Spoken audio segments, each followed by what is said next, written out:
What is the world's enemy? The world's enemy. The word says, don't be surprised, my brothers, if the world hates you.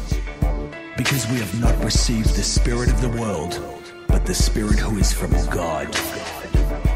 Anyone who loves the world, the love of the Father is not in him. The world and its desires shall pass away, but the man who does the will of God lives forever. Because you are not of the world, and therefore the world hates you. And if the world hates you, know that it hated me first. We are the world's enemy. Do you ever feel like the world's enemy? Well, come visit me every Sunday on the Mobile Christ Ministry. Only on Rocket Mobile Radio. Yes, I don't know anymore, man. I can't take it anymore. You know what I'm saying? What am I doing? Everything so hard. I'm out by myself. This shit. Just leave me alone. Trying to raise my. I'm on top of my game. Tearing and trying to do all this shit. I can be tearing. It gets to be too much. Do everything. I can do it. Be free now. I might be bipolar. I'm powerful, like a fucking roller coaster, man. I can do anything I set my mind to. Up one day, my mind is set. You think I'm playing? Test me this. Step up, motherfucker. It's such a beautiful day. You have stumbled upon the rap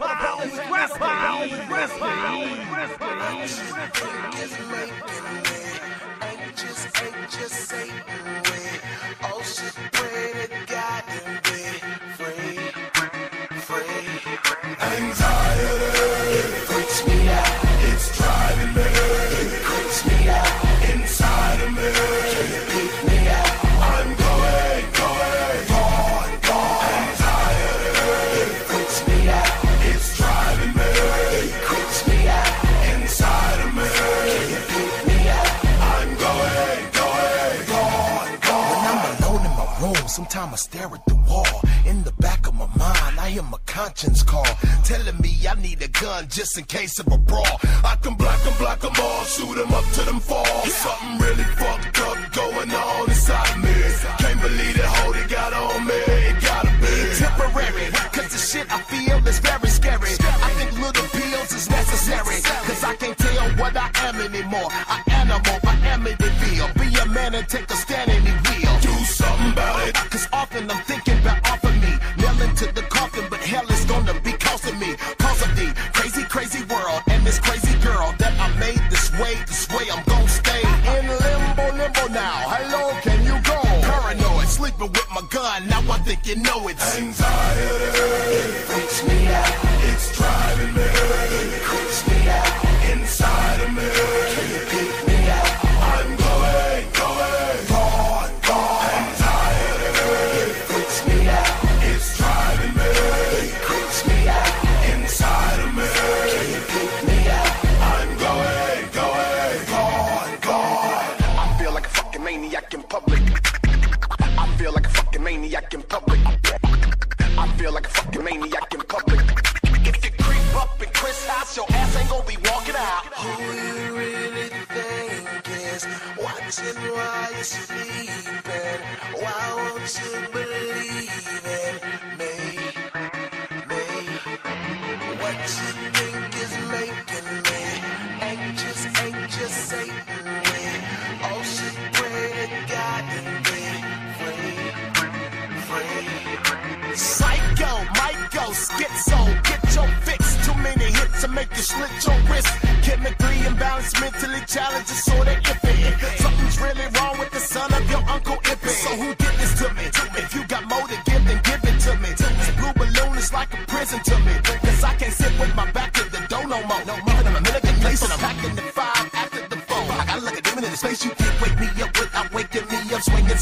I'm living. My dreams are so vivid. What's the meaning? This world ain't safe for my seed. Ain't a place for my species. The heepies, the jeebies is giving me anxiety. It freaks me out. It's driving me. It creeps me out. Inside of me, can you peek me out?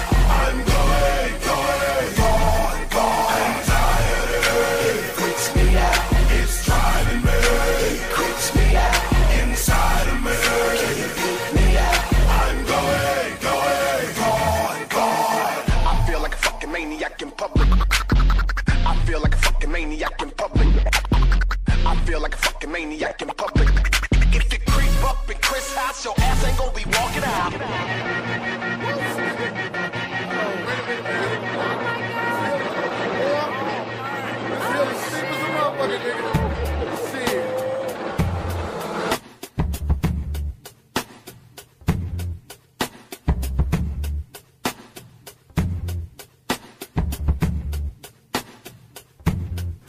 You'd never ever break down, but here I am sweeping pieces off of the ground. You said you'd never ever play to crowds, but I've seen you hoping to play songs to them now. I've spent all night long, scared of tomorrow, broke my alarm. Everything's almost lost, pick it up slow before it's gone. Fragile. Wish I'd have known. I never thought I'd be so fragile. You're not alone.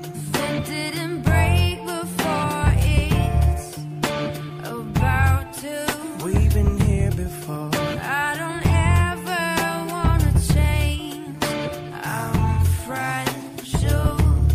I don't ever. Some of the people opponents are giving an opinion, never do get it. I want you to come on and gobble a Jimmy and need to be given the remedy and why critics are really the enemy and can't stand the way they slam today's gifted. Effing incredible, get fanned away with grands to pay. This gem, well, a scripted, definite, impeccable. Right around, I'm gonna put everything in a flow. I'm the non, I'ma look very mean when I foe. Scribe-a-lomedy has never been at a show. By the times it'll be better living in the stove. Cause they wrote nothing but lies, quotes stuck in my eyes. Amateur writer dissing. He's a beginner in hopes for your demise. Folks, some are despised, never do try to listen. It's real, I'm mad. Clueless when you scribble on your pad. How you gonna criticize with a chisel on your nass, sizzle in your ass? You don't really get why I'm so pissed. Understand this. Understand this. I'm an artist and I'm sensitive about my shit. Yes, I'm fragile. Wish I'd have known. I never thought I'd be so fragile. You're not alone. It didn't break before it's about to. We've been here before. I don't ever wanna change. I'm fragile. I don't ever. Tell me that I'm famous, tell me that my name is big as Venus, Jupiter, and then Uranus. Tell me that your anus got your head in it. I can smell the articles and know you're heinous. Tell me that you love me, always thinking of me, unconditional. I'm hoping I'm your favorite. Grab a fishing pole and throw me with the shark. That's the feeling I get when you're concentrating on this pen, on this pad. Tell me you willing to disown my craft. Tell me the feeling of picking apart this track. Stop. Putting my heart and my soul in these lines, telling me platinum and gold all the time. Looking to bury a deep hole for mine. Drop. This is more than you and this is more than you and your entire building center and abusing what I call a real is coming from a student. Tell myself to use a poem as a Uzi. Empty magazine, I seen a magazine. You see my trigger finger, then I started shooting. That was nicotine, I'm about to smoke them all. A journalist involved, you should've known my music. Fragile. Wish I'd have known. I never thought I'd be so fragile. You're not alone. It didn't break before it's about to. We've been here before. I don't ever wanna change. I'm fragile. I don't ever. Alright, what's up everybody? This is Mr. Ian. You have stumbled upon the scrap pile. That's right, that was new Tech 9 called Fragile. That shit ain't even out yet. That comes out July 30th, 2013. You buy it at iTunes or go to therealtech9.com. And that sounded a little bit high energy, but it's really, I'm kind of pushing it today because today's been one of those days, man. It's been like kind of up and down, and I guess I'm feeling a little bit back up, but I was like, fuck it, man, let's just do a show. Yeah, like you guys want to hear that shit. All right, check it out. I'm going to cover some news real quick. This is the Scrap Pile News Break. All right, today a bunch of rich motherfuckers got richer by fucking pissing on poor people. A bunch of racist shit happened. Some sports shit happened. Some celebrities said some shit. And they're going to get us all killed. All right, let's keep this moving. Crap Pile with Mr. E.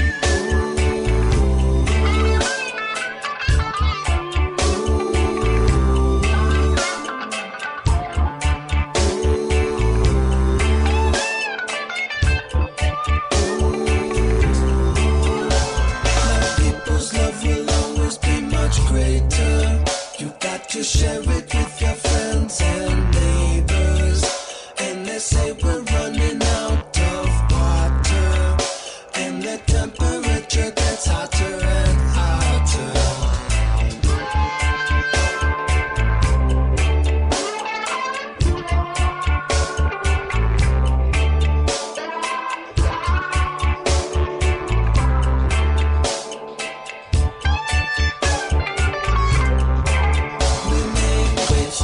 In science and technology, still it never seems enough to help the needy, and it's going in and out of style, and people come and people go all the while. Still we say we don't want no world war, not today or any day. We don't want no world war.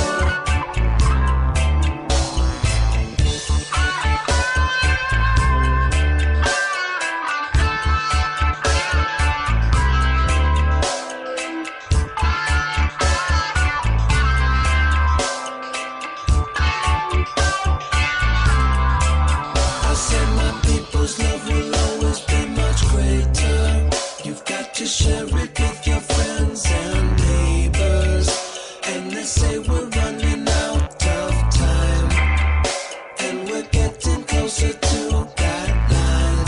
Still we say we don't want no world war, not today or any day. We don't want no world war.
Now listen, man, I like the news. You guys like the news? I always watch the news. I'll tell you something about the news. I don't understand it. The newsman will come on, he'll go, good evening, everybody. This is the newsman. Whatever he says, he's not going to say that. And he goes, our top story tonight, a lady has vanished. That's the story. And then he goes, let's go outside where there's another guy. So then they cut to outside. And then there's a guy outside, and he's like, hey, listen, how's it going inside? We're outside, and we found out about this lady that vanished. Her name was Janice, and they found her car here in the Taco Bell parking lot. And don't worry about the car, it's fine. But can't find hiding her hair of the lady. Well, back to you. So then you're watching, you go, well, I don't give a on account I never knew Janice in the first place. Matter of fact, I'm kind of happy it's Janice and not somebody I know. But then what they do is they start telling you about Janice, you know? And they go, hey, we found out some cool things about Janice. You're like, no, that's cool. I don't want to hear it. They go, no, you want to hear it. They can't help themselves. So they go, let's go back to Bill. He's still outside. And how's it going, Bill? And Bill's like, it's all right. It's no inside, but it's cool. And anyways, we found out about Janice. Turns out she's a good lady. And we found some friends of hers, and here they are. And then, sure enough, they show a lady, and it says, friend of Janice. And she says, I'll tell you something about Janice. You want to hear about Janice? Janice is the type of lady that you could always turn to. You know, you ever want to turn to somebody? Like if you got a problem or something, and you feel like you want to turn? You ever do that? Or maybe your neck just hurts and you want to anyways. The point of it is that once you swiveled your head over this way, the person you'd most want to see in your eye line would be Janice. And then they have another friend of Janice that wasn't the first one. And she'll go, I'll tell you, Janice, oh my God. She was the type of lady that she could walk into a room and light up the whole room, you know? And she didn't have a light or nothing like that. She would just somehow, through sheer tyranny of will, she could somehow illuminate a room. I don't know. And that'd be Janice's third friend lady that's not one of the earlier two. And then she goes, I'll tell you about Janice. Is that who you're asking me about, Janice? Janice was the type of lady that you could be talking to your best friend in the whole world, and then Janice come in and you go, you, I'm talking to Janice. Because Janice is better than you. Come on, let's face it.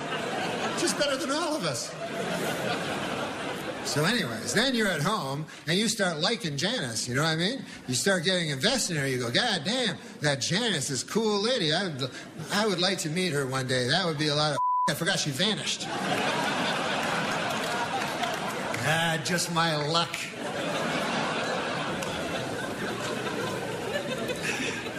They'll find her. Then you get hope. That's not good. I don't give a what Obama says. Hope is never good. Don't try it. It never works out. So you go, oh man, they'll find Janice. They're putting pictures up of her on telephone poles. I think that had worked once. And then the news keeps showing you more things about Janice, you know, and they'll show you like the home videos of her. You're like, God damn, look at that. She's eating a pizza. I like her hair like that. They'll find her. And then you become obsessed with Janice. It's all you can think of, you know. You're at work. You just can't wait to get home agonizing over Janice, you know, and thinking about her with eating pizza and shit. And then you go home and your nights are just fevered dreams of, you know, Janice and bangs and shit like that. And all you can do is turn on the TV and hope, and you know, and then one day, you know, they go, hey, more news on Janice. There's Bill, he's still outside, and then Bill is like outside, and he's like, here we are. Where, as you can see behind me, they are scouring the woods. They're still searching for Janice, you know. And then you go, oh, not the woods. You know, that's not. Nothing good ever happens in the woods. I've seen enough of these stories to know that Janice ain't coming bounding out of the woods anytime soon. That's it. She's like, hey, what's going on, everybody? I'm just taking a stroll through the woods. What are you taking my picture for? I just take a stroll through the scraggly woods.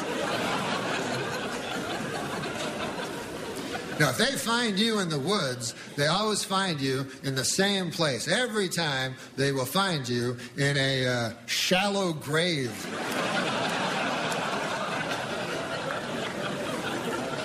I don't know why they don't just look there in the first place, but that's... If I was the police chief, I'd go, listen, I want every shallow grave in the vicinity checked out. I want to clear up this case by Tuesday on account of I'm running for DA or whatever. But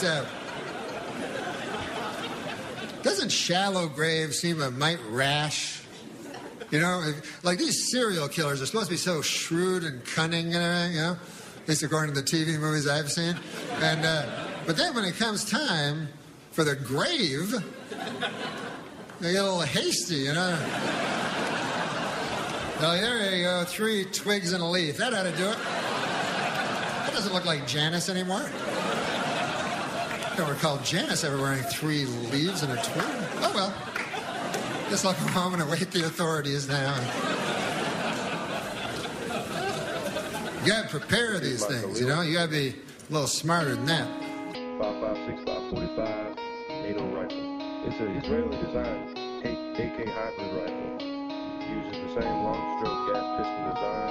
It was developed initially by firearms designer Israel blended the elements pretty much of an AK, the M16, and the FN, FAL. Got an upward cocked handle. Allows for easy cocking with both hands.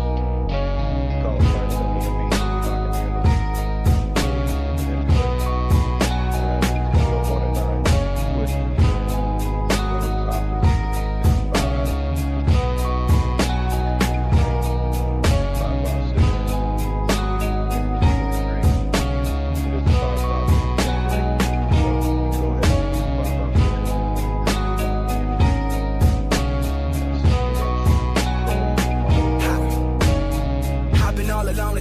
Know that even if you go, the world moves on. Pick yourself an alias, it's alien to you, but the world sings new songs. Catch a falling star, hobby by the bar, working on my next 2 wrongs. Finding somebody that gets me high, already and spreading the sex too long. Turning to divorce, I've been falling off the course this year. Better develop a force to fear. I'm at the end of an awful era. Tired of playing the nice guy, why I'm Michael Cera. And this here spiteful terror, I need to be a rifle bearer.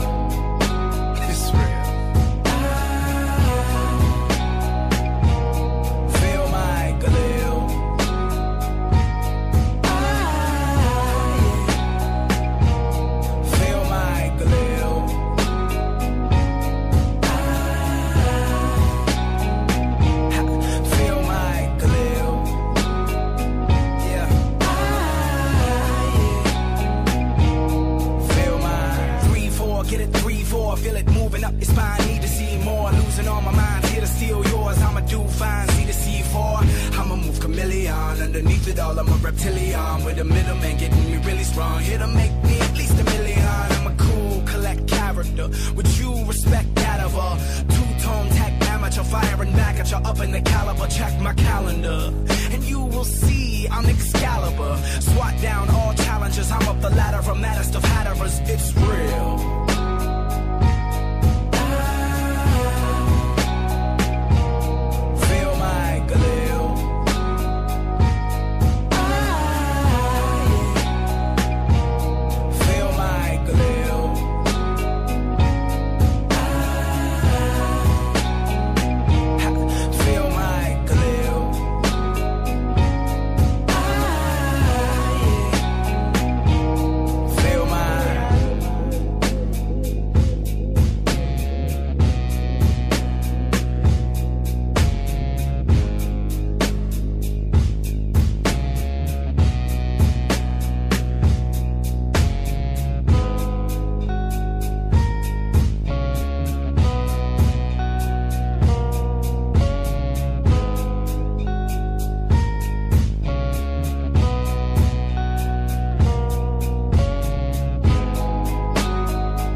ever been to outer space? 12 plus living the Kabbala's all over, no counter space. Evaluating them like, but the future's hard to calculate. Pissed off, but you gotta look at everybody putting on a smiley face. Like you seen the sun shining on a cloudy day. You made the overcast, you really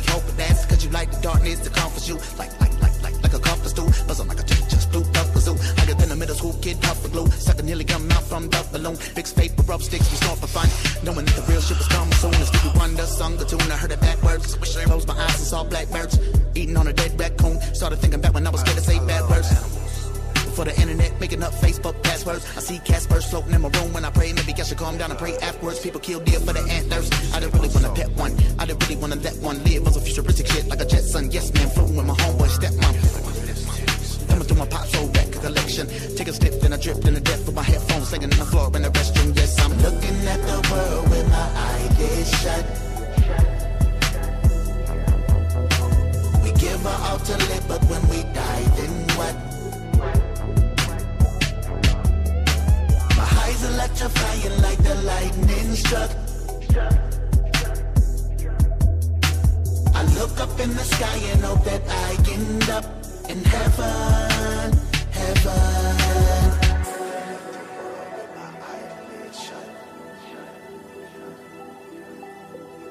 We give our all to live, but when we die, then what?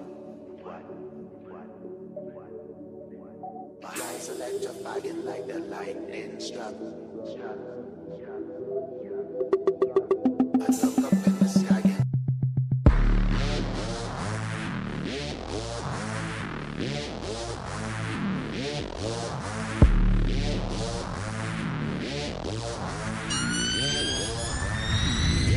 this industry ain't ready for a nigga like me to get up in it and burn it down. Give me that cut like surgeons now. I don't give a fuck like virgins now. I just want my opportunity to kill a beat when I murder tracks with verbs and nouns. 16s, I'm surging rounds, bursting, lay a motherfucking serpent down. I got the entity to level my enemies, dealing with energy, naked and everything mentally. Ain't no remedy for testing me, disrespecting me, effing me. Effort is evidently not evidence in your every speech. I can tell you we can't believe that you ever speak. Give me any beats, I'm beasting on anything. And I'm killing every record, I'll never neglect it. I sever these records, I bring hell in a second on everything. I go beast mode when I speak flow. C4, heat blow when the beat go. C notes get low, then I devo. Reload speech cold when I freak shows. I'll be on that other shit, creep slow. When I grind, got the street soul. We ride, we roll, we fly, we know, we ride, beast mode, beast mode.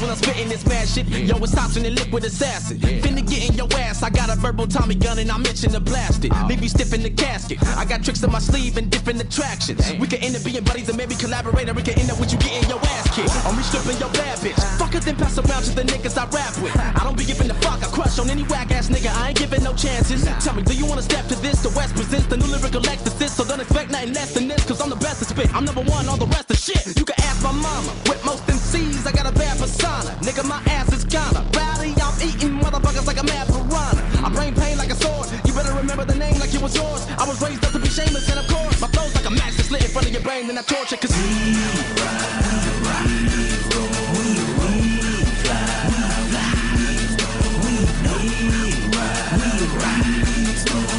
I'll be on that other shit, I'll be on that other shit. We ride, roll, we fly, we know we ride, we smoke. I'll be on that other shit, I'll be on that other shit.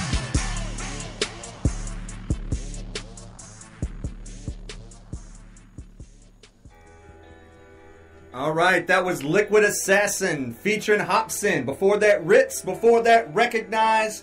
Norm MacDonald on the comedy. And way back, that was Giant Panda Gorilla Dub Squad on the reggae sounding track. This is the Scrap Pile. I am your host, Mr. E. And I want to thank everybody for listening. Thank you. This is how I vent. And I want to tell you something. When I started doing this show, I was kind of down. That's why I was like, man, I need to jump on the mic. Man, I'm feeling down. Try to capture that emotion. And it just doing the show just wrecked that whole feeling down emotion, because I love doing these shows. And I want to get serious with you for a second. Tell you a little bit about it, Mr. E. Not really into a lot of drama, extra drama. I have plenty of drama in my life. My life is like just one big drama ball.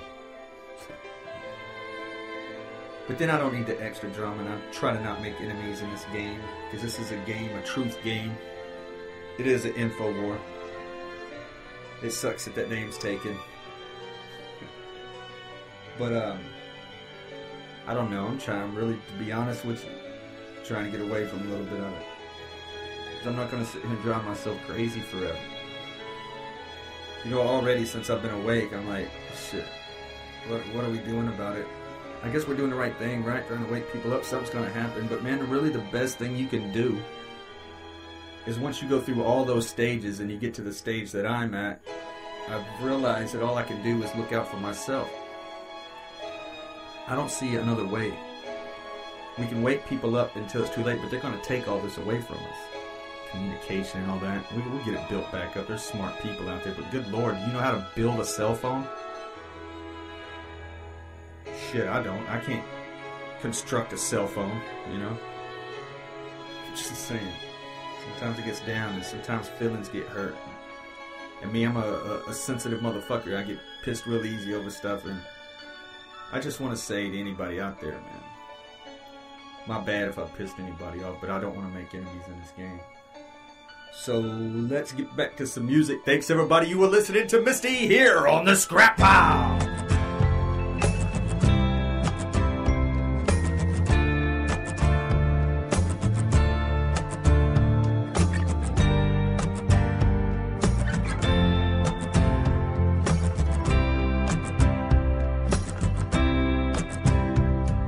I never really got why we're here.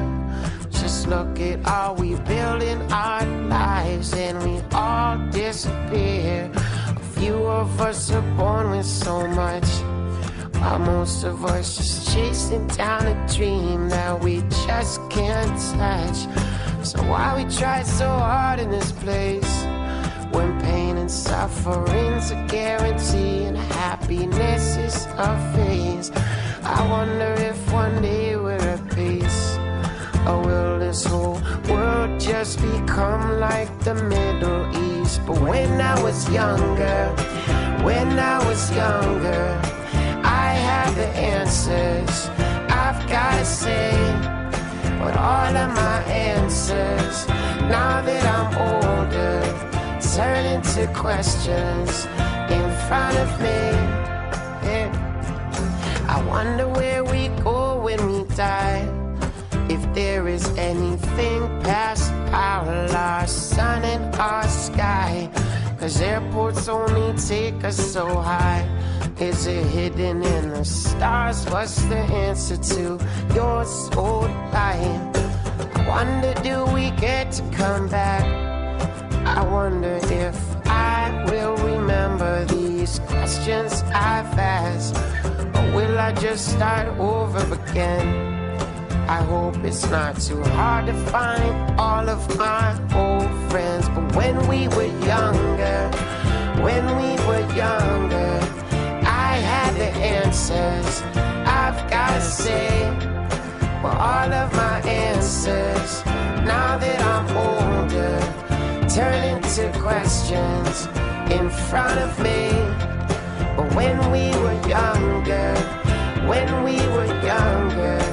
I had the answers, I've gotta say.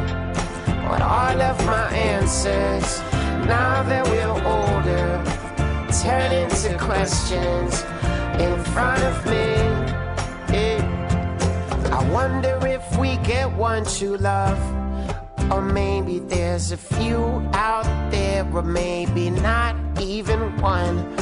I wonder if it's made up by man. I wonder if love is what we make with our own two hands. I wonder why I write all these songs. I wonder if you know what I'm saying when you sing along. And will you know my name when I'm gone? Or are you just too sick of all these love songs? But when we were younger, I had the answers, I've gotta say. Well, all of my answers, now that I'm older, turn into questions in front of me. Oh, but when we were younger, I had the answers, I've gotta say.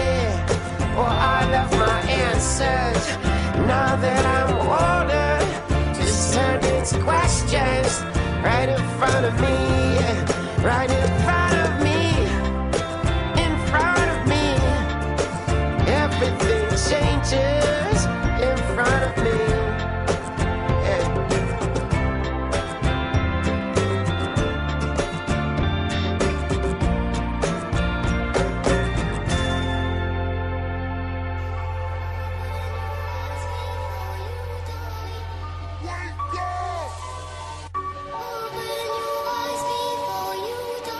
We're here because of you. We're here because you were there. We've arrived from every corner of the planet to this nation to seek the fulfillment of the promise of America. We were promised a better life in our home countries, where we were told that privatizing water and electricity would make things run more efficiently. Instead, the quality remained almost the same, and the price was increased until it became an unaffordable luxury. Some corporations are more efficient in government, but their motivation is not the health or well-being of the people. It's only about profit. Everything else, their image, their human resources, their public relations only exist to protect the reality behind it.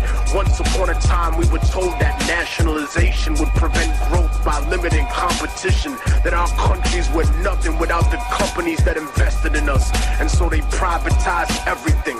Everything in our country was owned by people that had no connection to our culture, by those who never had our interest at heart.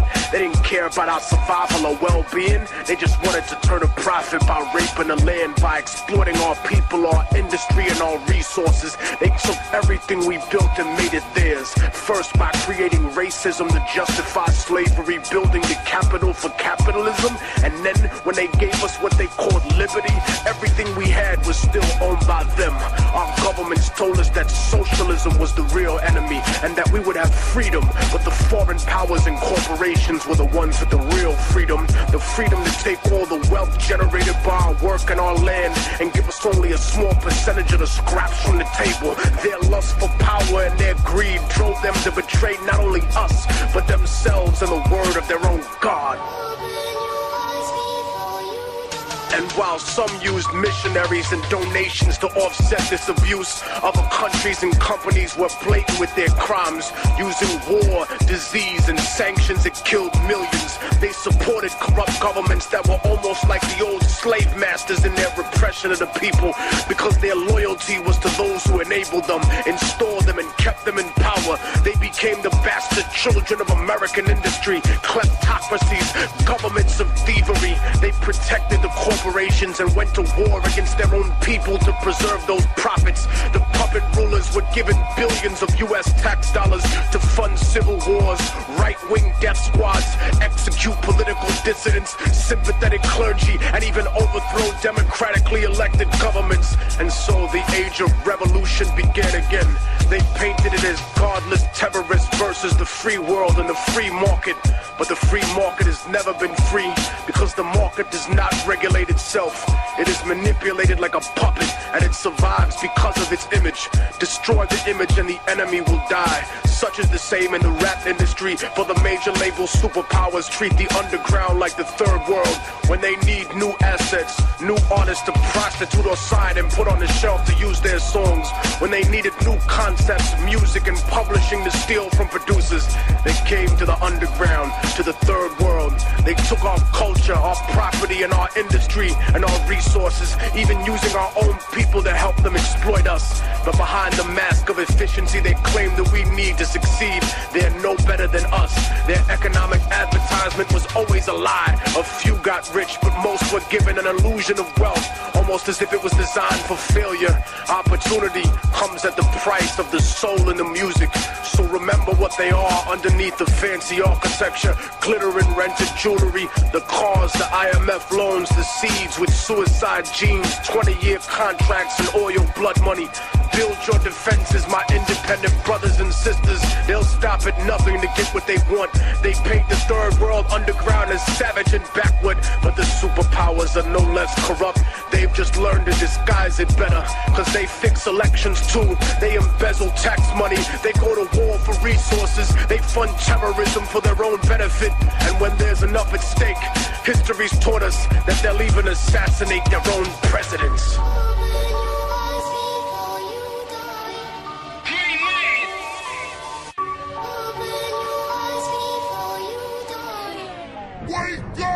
Just as the Columbia we think represents man's finest aspirations in the field of science and technology, so too does the struggle of the Afghan people represent man's highest aspirations for freedom.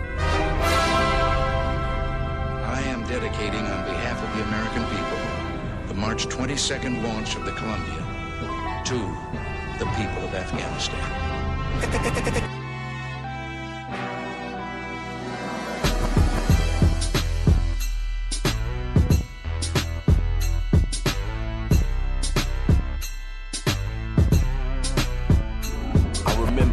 Time you overdose, a fucking overload on meth. Paramedics saved your ass, you was close to ghost. You never did know which road to go. It's like you rode the boat and sailed away and hoped to hit the golden coast. But you sank like the Titanic.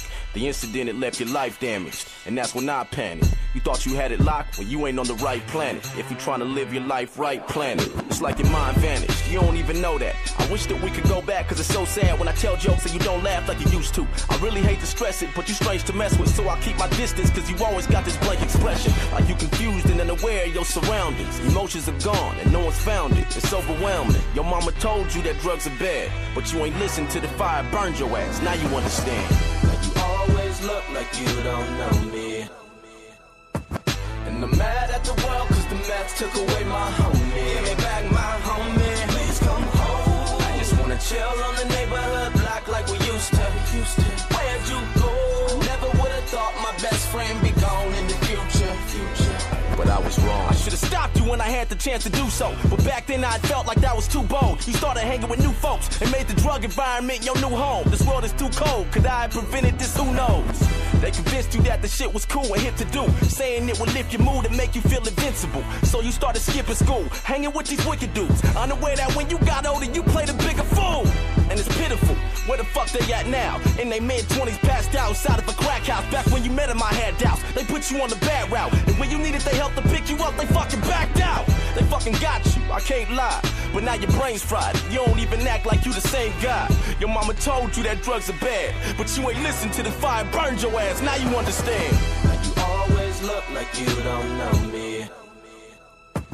And I'm mad at the world cause the meth took away my homie. Give me back my homie. Please come home. I just wanna chill on the neighborhood block like we used to. Where'd you go? Never would've thought my best friend be gone in the future. But I was wrong. I ain't never felt this shit before. It gets me sore. I reminisce on us playing Nintendo 64. And that Christmas in '97, we got new crispy boards and we was doing ollies in my kitchen on the slippery floor. Shit changed and it happened quick, but I can't forget that you was the first homie I started rapping with. You could've had half of this back when I had established it, but now I have to sit and feel bad. Look at what your actions did. Man, you were so outgoing and so hysterical, and seeing you now is just unbearable. It's terrible. You should've made your choices wisely. Fucking with poison ivy. Without your brain, please tell me what would your point in life be? It's a struggle to get your ass to listen. You really hurt me and the rest of your family with all your bad decisions. We always told you that drugs are bad, but you ain't listened to the fire burned your ass. Now you understand. You always look like you don't know me. And I'm mad at the world cause the meth took away my homie. Give me back my homie. Please come home. I just wanna chill on the neighborhood block like we used to. Where'd you go? Never would've thought my best friend be gone in the future. But I was wrong. Excuse me, do you need a ride? Looks like you're going downtown, yes. Hop in my ride. Why am crystal man? Crystal man. Crystal man. Hop in my ride. Why am crystal man?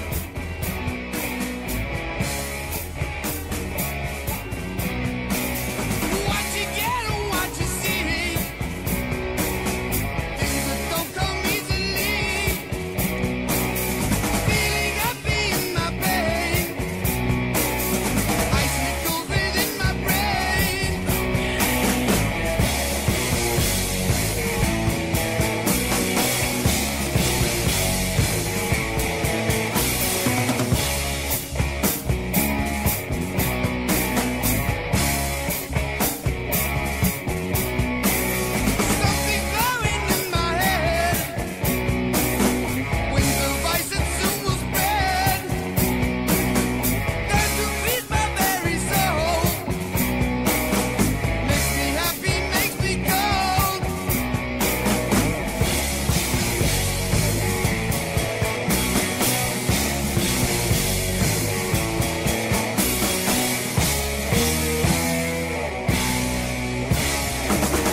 have to speak your mind. Every time I speak my mind, I'm lyrically critical, the pinnacle of being revolutionarily pivotal, beyond anything ever studied that's metaphysical. Man, fuck a minority. I'm not politically minimal, but obviously terminologies that are statistical are manufactured to be unequivocally subliminal, transmitted by monopolized media visuals. So I riddle hypocritically pitiful criminals, habitually utilizing typical rituals with false pretense in attempts to be spiritual to individuals who believe in biblical miracles instead of themselves, cause they're not thinking original, and the color of their skin makes them feel invisible, like microscopic miscarriages lynched with the umbilical. Only a fucking imbecile would think they're uncorrectable, cause you're susceptible to becoming more than a spectacle. Remember that you're flesh and blood and your body's dissectable.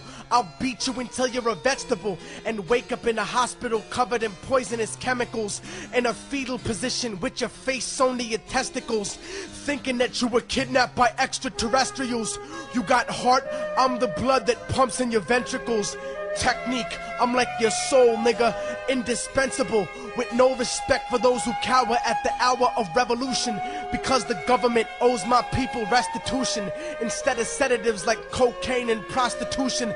Conclusion is that you'll have to violently silence me, cause I raid the airwaves at cutthroat piracy. In school my teachers blinded me, but now I can see. Now I'm mentally and revolutionarily free, broadening horizons about what my people could be if we wasn't set up to get shot, locked, or OD. You see, families bleed because of corporate greed, and monopolizing weed is virtually impossible, so it won't be legalized, and that's another obstacle. But I'm still rolling up pocketfuls of tropical. The government's involved directly, so it's unstoppable, like a nuclear rocket full of biochemical toxins that invade the ecological. Improbable that the average intellect could understand, so I encrypted this into hip-hop that's in high demand and spread it through the ghetto of every city like contraband. Stomp a man of any complexion with a devilish nature, cause I'm trying to save the earth, but you're just getting in line to rape her. There's a worldwide revolution going on. And in my opinion, the young generation of white, black, brown, whatever else there is, you're living at a time of extremism, a time of revolution. What is it revolting against? The power structure. The American power structure? No. The French power structure? No. The English power structure? No. Then what power structure? An international Western power structure. And I, for one, will join in with anyone, don't care what color you are, as long as you want to change this miserable condition that exists on this earth. And there's got to be a change. People in power have misused it, and now there has to be a change, and a better world has to be built, and the only way it's going to be built is with extreme methods. So what you and I have got to do is get involved. You and I have to be right there breathing down their throat. Every time they look over their shoulder, we want them to see us. Once those intentions are made known, we can get to the nitty-gritty of the problem. We can get to the core of the problem. We can get to the root of the problem. And then we can correct the problem. I don't want no Obama nation. I'm not gonna vote for your inauguration. 'Cause I don't need the Obama nation. I'm not gonna. Limbaugh is a racist, Glenn Beck is a racist, Gaza Strip was getting bombed, Obama didn't say shit. May I holler at you briefly? I wanna meet the president, but will he meet me? Is he scared to look inside the eyes of a thug nigga? He tired of being scapegoats for his capitalistic drug dealing. I'm hypocritical with liberty. That blind bitch ain't never did shit for me. My history full of casket and scars. My own black nation at war, whole family behind bars. And they wonder why we scarred. 13 looking hard, sister had a baby as an adolescent, what was gone. Somewhere in the middle of my mind is a nigga on a tightrope screaming, let him die. Can't lie, I'm a thug, drowning in my own blood, looking for the reason that my mama strung out of drugs. Figure if we hide, they could train us, but then America fucked up and blamed us. Damn to die for everything I represent, man, every word in my letter to the president.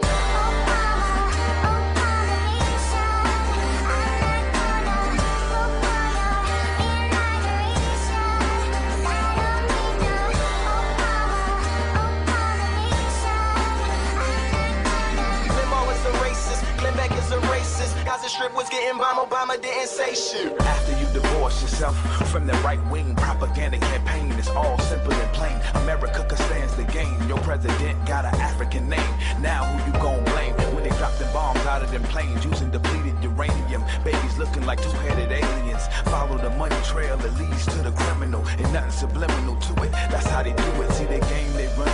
Give a fuck if he's cunning, articulate, and handsome. Afghanistan held for ransom by the hand of this black man. Neo-colonial puppet. White power with a black face. He said, fuck it, I'll do it. A master of disguise, expert at telling lies. Then they gave him a Nobel Peace Prize. Should've known he was trained in Chicago. Word to Chairman Fred and Mark Clark. What they do in the dark will come out in the light like a WikiLeaks site. So I guess Nkrumah was right. Who's ready to fight? Last stage of imperialism, I ain't kidding. In the immortal words of Marvin Gaye, this ain't living.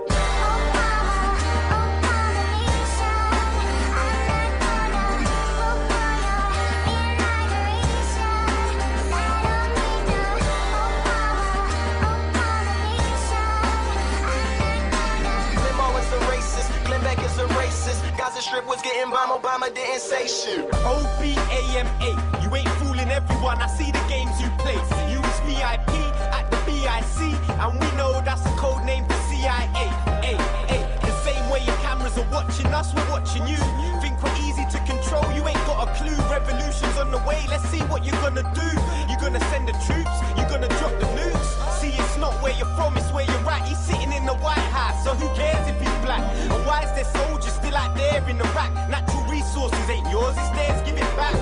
You're just another puppet, but I'm not surprised. Look at Colin Powell and Condoleezza Rice. They didn't change shit, house niggas fresh off the slave ship. You all burn in hell, even Michelle Obama Nation.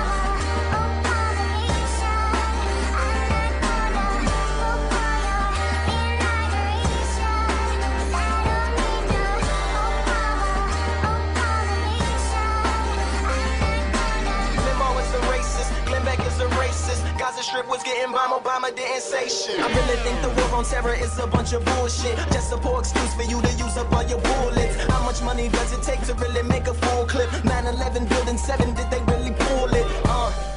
And a bunch of other cover-ups. Your child's future was the first to go with budget cuts. If you think that hurts, then wait, here comes the uppercut. The school was garbage in the first place, that's on the up and up. Keep you at the bottom, but tease you with the upper crust. You get it, then they move it, so you never keeping up enough. If you turn on TV, all you see is a bunch of what the fucks. Do this dating so-and-so, blabbering about such and such, and that ain't Jersey Shore. Homie, that's the news, and these the same people supposedly telling us the truth. Limo is a racist, Glenn Beck is a racist. Gaza Strip was getting bombed, Obama didn't say shit. That's why I ain't vote for him. Next one either. I'm a part of the problem. My problem is I'm peaceful, and I believe in the people.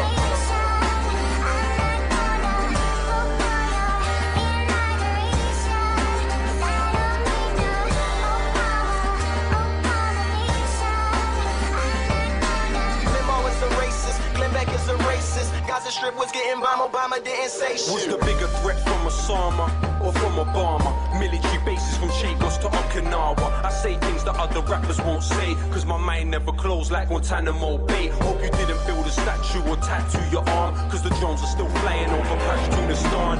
Did he defend the war? No. He extended more, even had the time to attempt a coup in Ecuador. Morales and Chavez, the states are on the hunt for ya. Military now stationed on bases in Colombia. Take a trip to the past and tell them I was right. Ask Ali Abu Nima and Jeremiah Wright.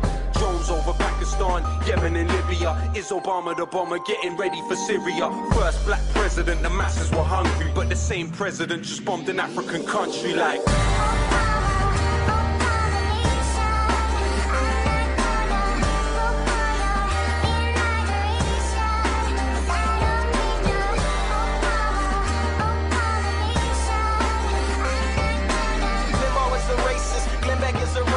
Gaza Strip was getting bombed, Obama didn't say shit. The Jonas brothers are here. They're out there somewhere. Sasha and Malia are huge fans, but boys don't get any ideas. I have 2 words for you: predator drones. You will never see it coming.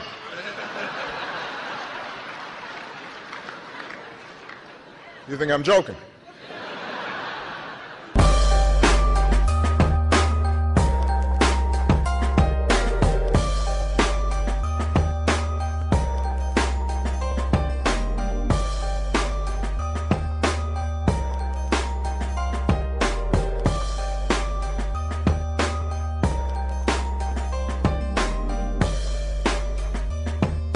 You have reached the end of the Scrap Pile Part 1. Please click play on Part 2 now.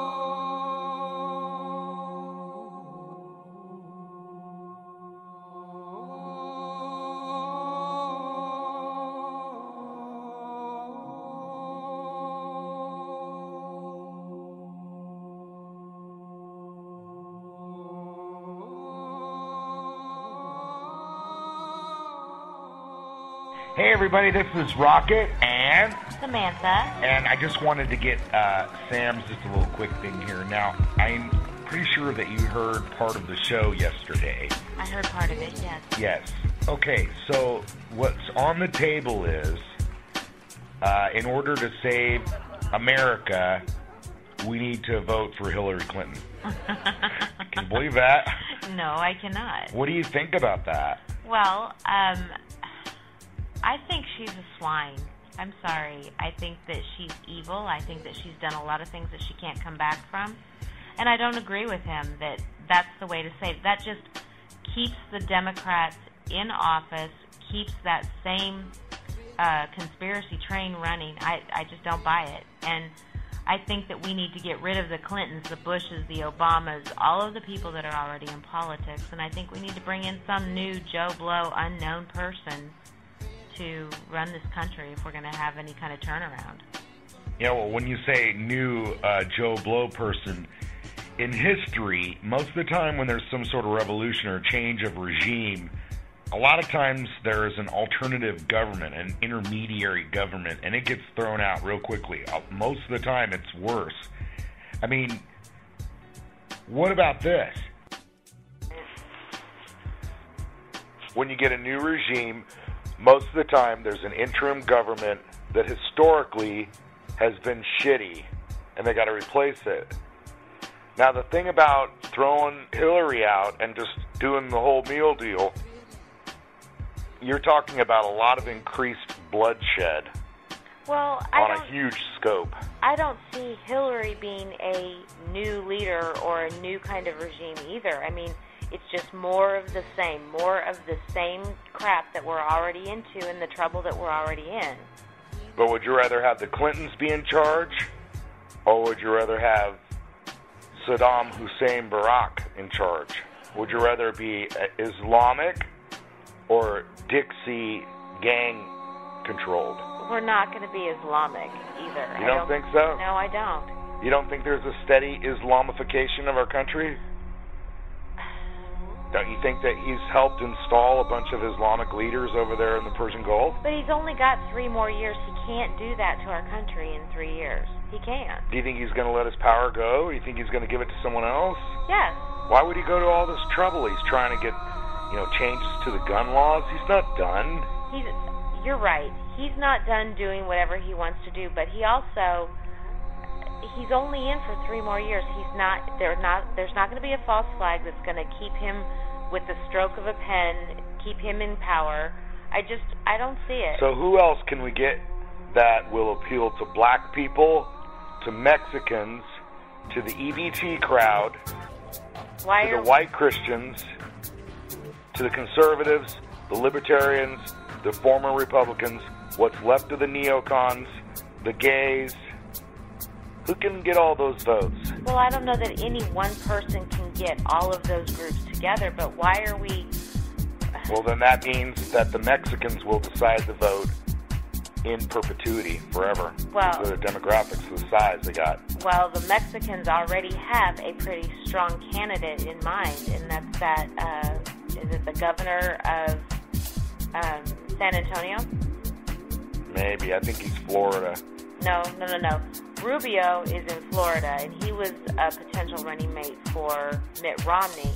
No, this is I think he's the governor of San Antonio. He actually spoke at the Democratic Convention. He's still a Democrat, but he's a young Hispanic man.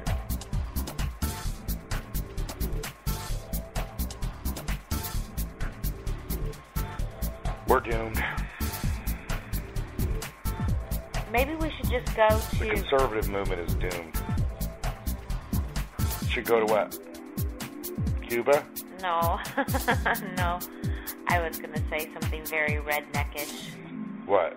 Well, you're talking about the blacks and the Hispanics and the EBT crowd and all of these other people. Well, when you start throwing in people that aren't even educated, I think that we like to use the term low information. Low information. Who is we that likes to use that? Us elitists. I guess. The globalists. The globalists.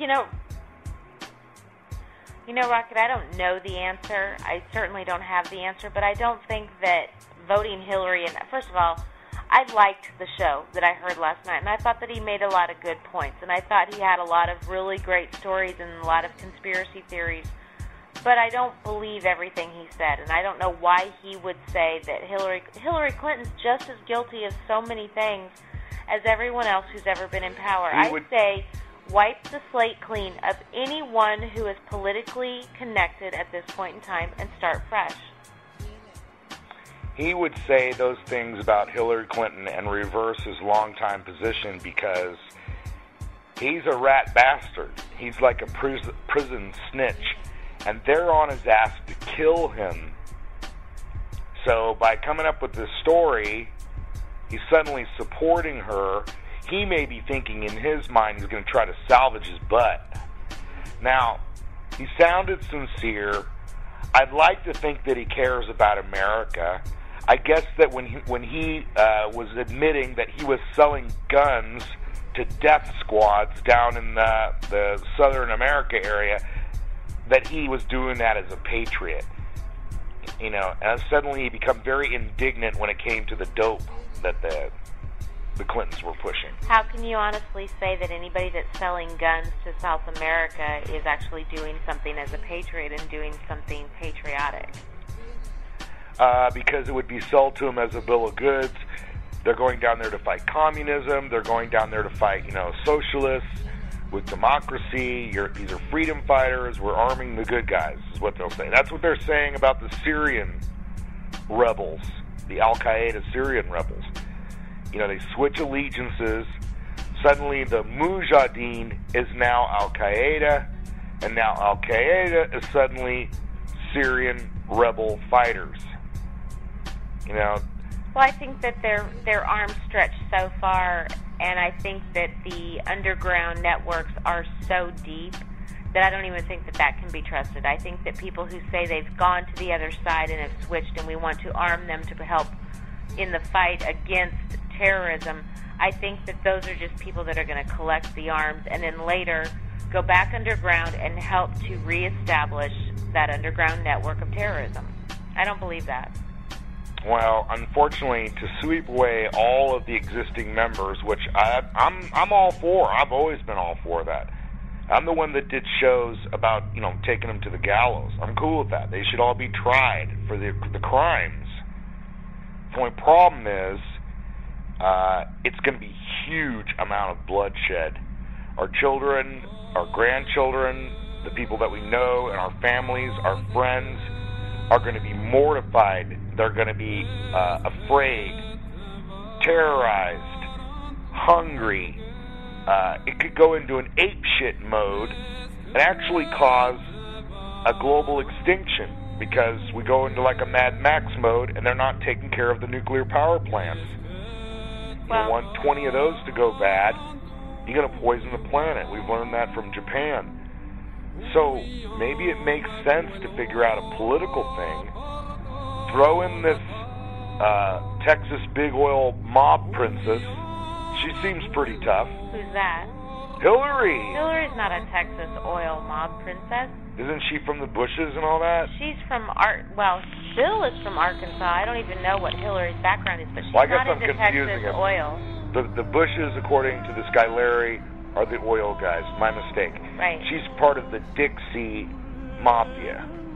Okay. I just as soon have the Dixie Mafia in charge to stall for time to get a real movement going that can constitutionally remove the current government without all the bloodshed. I don't think she'll do that. She's too ingrained. She's got her fingers too well wrapped around everything that's already in Washington, D.C. I don't think that she has any intention of removing the current or existing powers. I think she just... No, you're missing the point. You're talking about electing the Hillary folks into the White House. That would boot out Barack Hussein and his Muslim buddies. Well, he's already going to be booted out. Not necessarily. That's the fear, is that he won't leave office.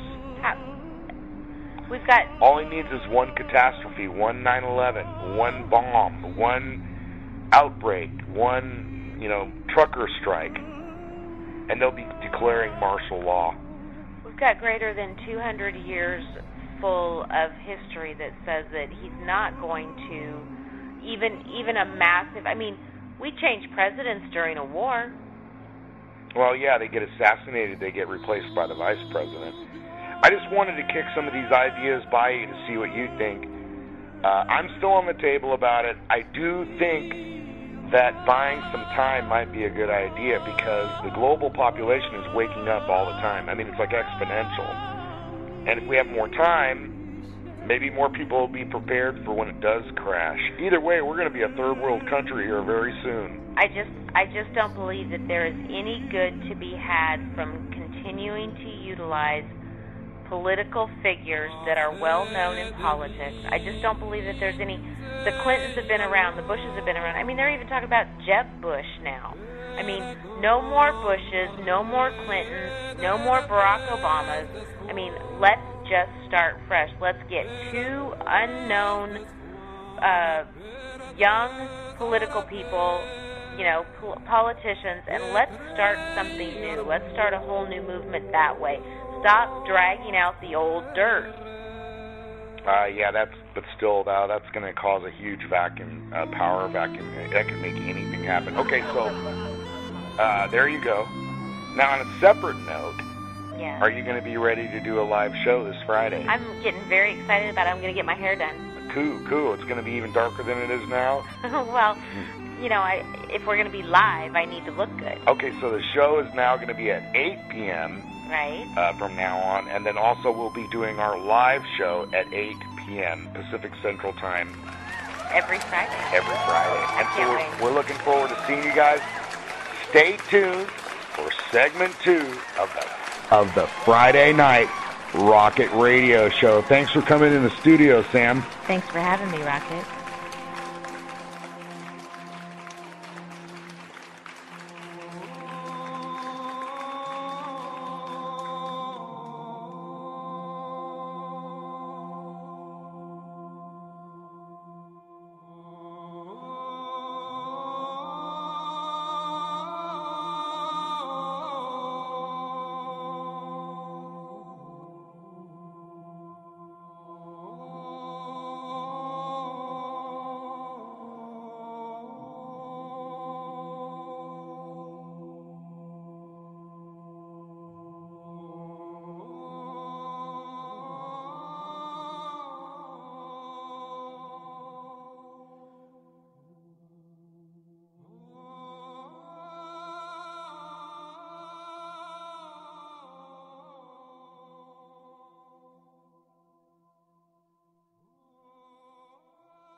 The Pete Santilli Show does not have your best interests in mind.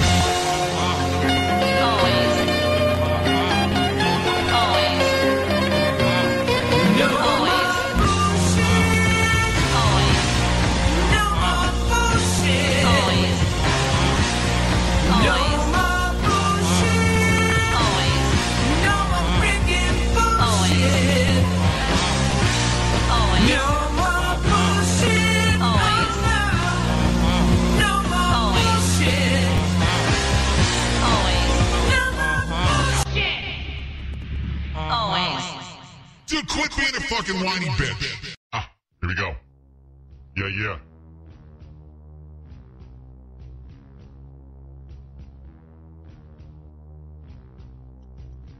Hey. Yo. 1, 2. Hey there? Who, me? Yeah, I'm here. Hey, hold on a second, okay? Yeah, you got Trainwreck Tommy, motherfucking Wall Street, and 1%er on the line? Hold on.